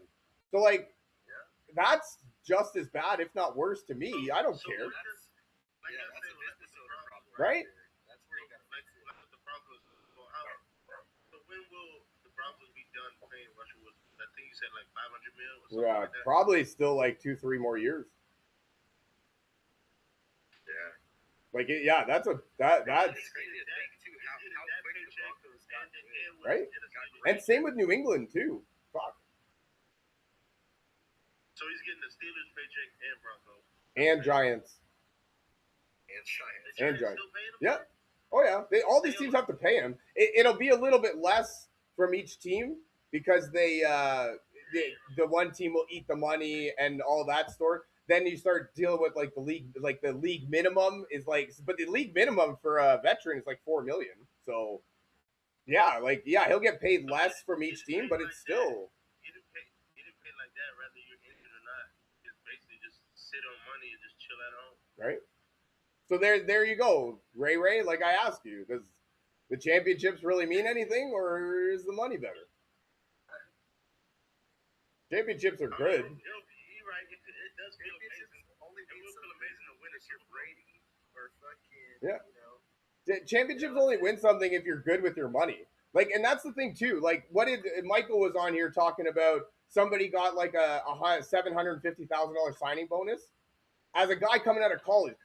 I don't know how old you guys are, but imagine if you were 20, 21 years old and somebody just handed you $1 million. You know what I mean? You made me change my answer a little bit. Right? And that's the thing. And now I'm spending it on fucking everything. And then not only that, but when somebody says something to me, I'm like, fuck you, man. I'm fucking richer than you. Right, so it's like, so I understand now. Yeah. Like, from your point of view, that even though it'll feel amazing to win a Super It Bowl. would but be. At the same time, if you're at home making 20 million, 30 million, 40 million, you're just sitting at home. It's like I've never seen this much money. And then what happens the other side of it if you're sitting at home and you're like, fuck, I got 12 championship rings, but I got no money. I can't pay for my house. I can't eat. Now, when it's like that, then yeah, Right? And those stories happen way more often than the other stories. Sorry? I said, didn't Michael Jordan go bankrupt a few Yeah. times? Yeah. You know? Right? And those stories are way more common than the stories of the I success. understand when you said they sell their Super Bowl ring, they sell their NBA championship, Right. they need money. Because they need money. Because they can't afford their life anymore. Cam Newton's going through that right now. I think he's got like 8 kids.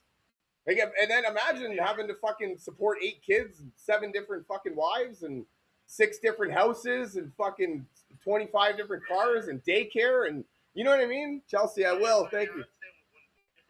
Like, life gets at you fast, they man. have the most money and make sure they're financially stable. So Yeah. don't have to lose nothing. Exactly. To gain anything back. And life comes at you fast. And I just said that. Like 7 kids, daycare, school, clothes.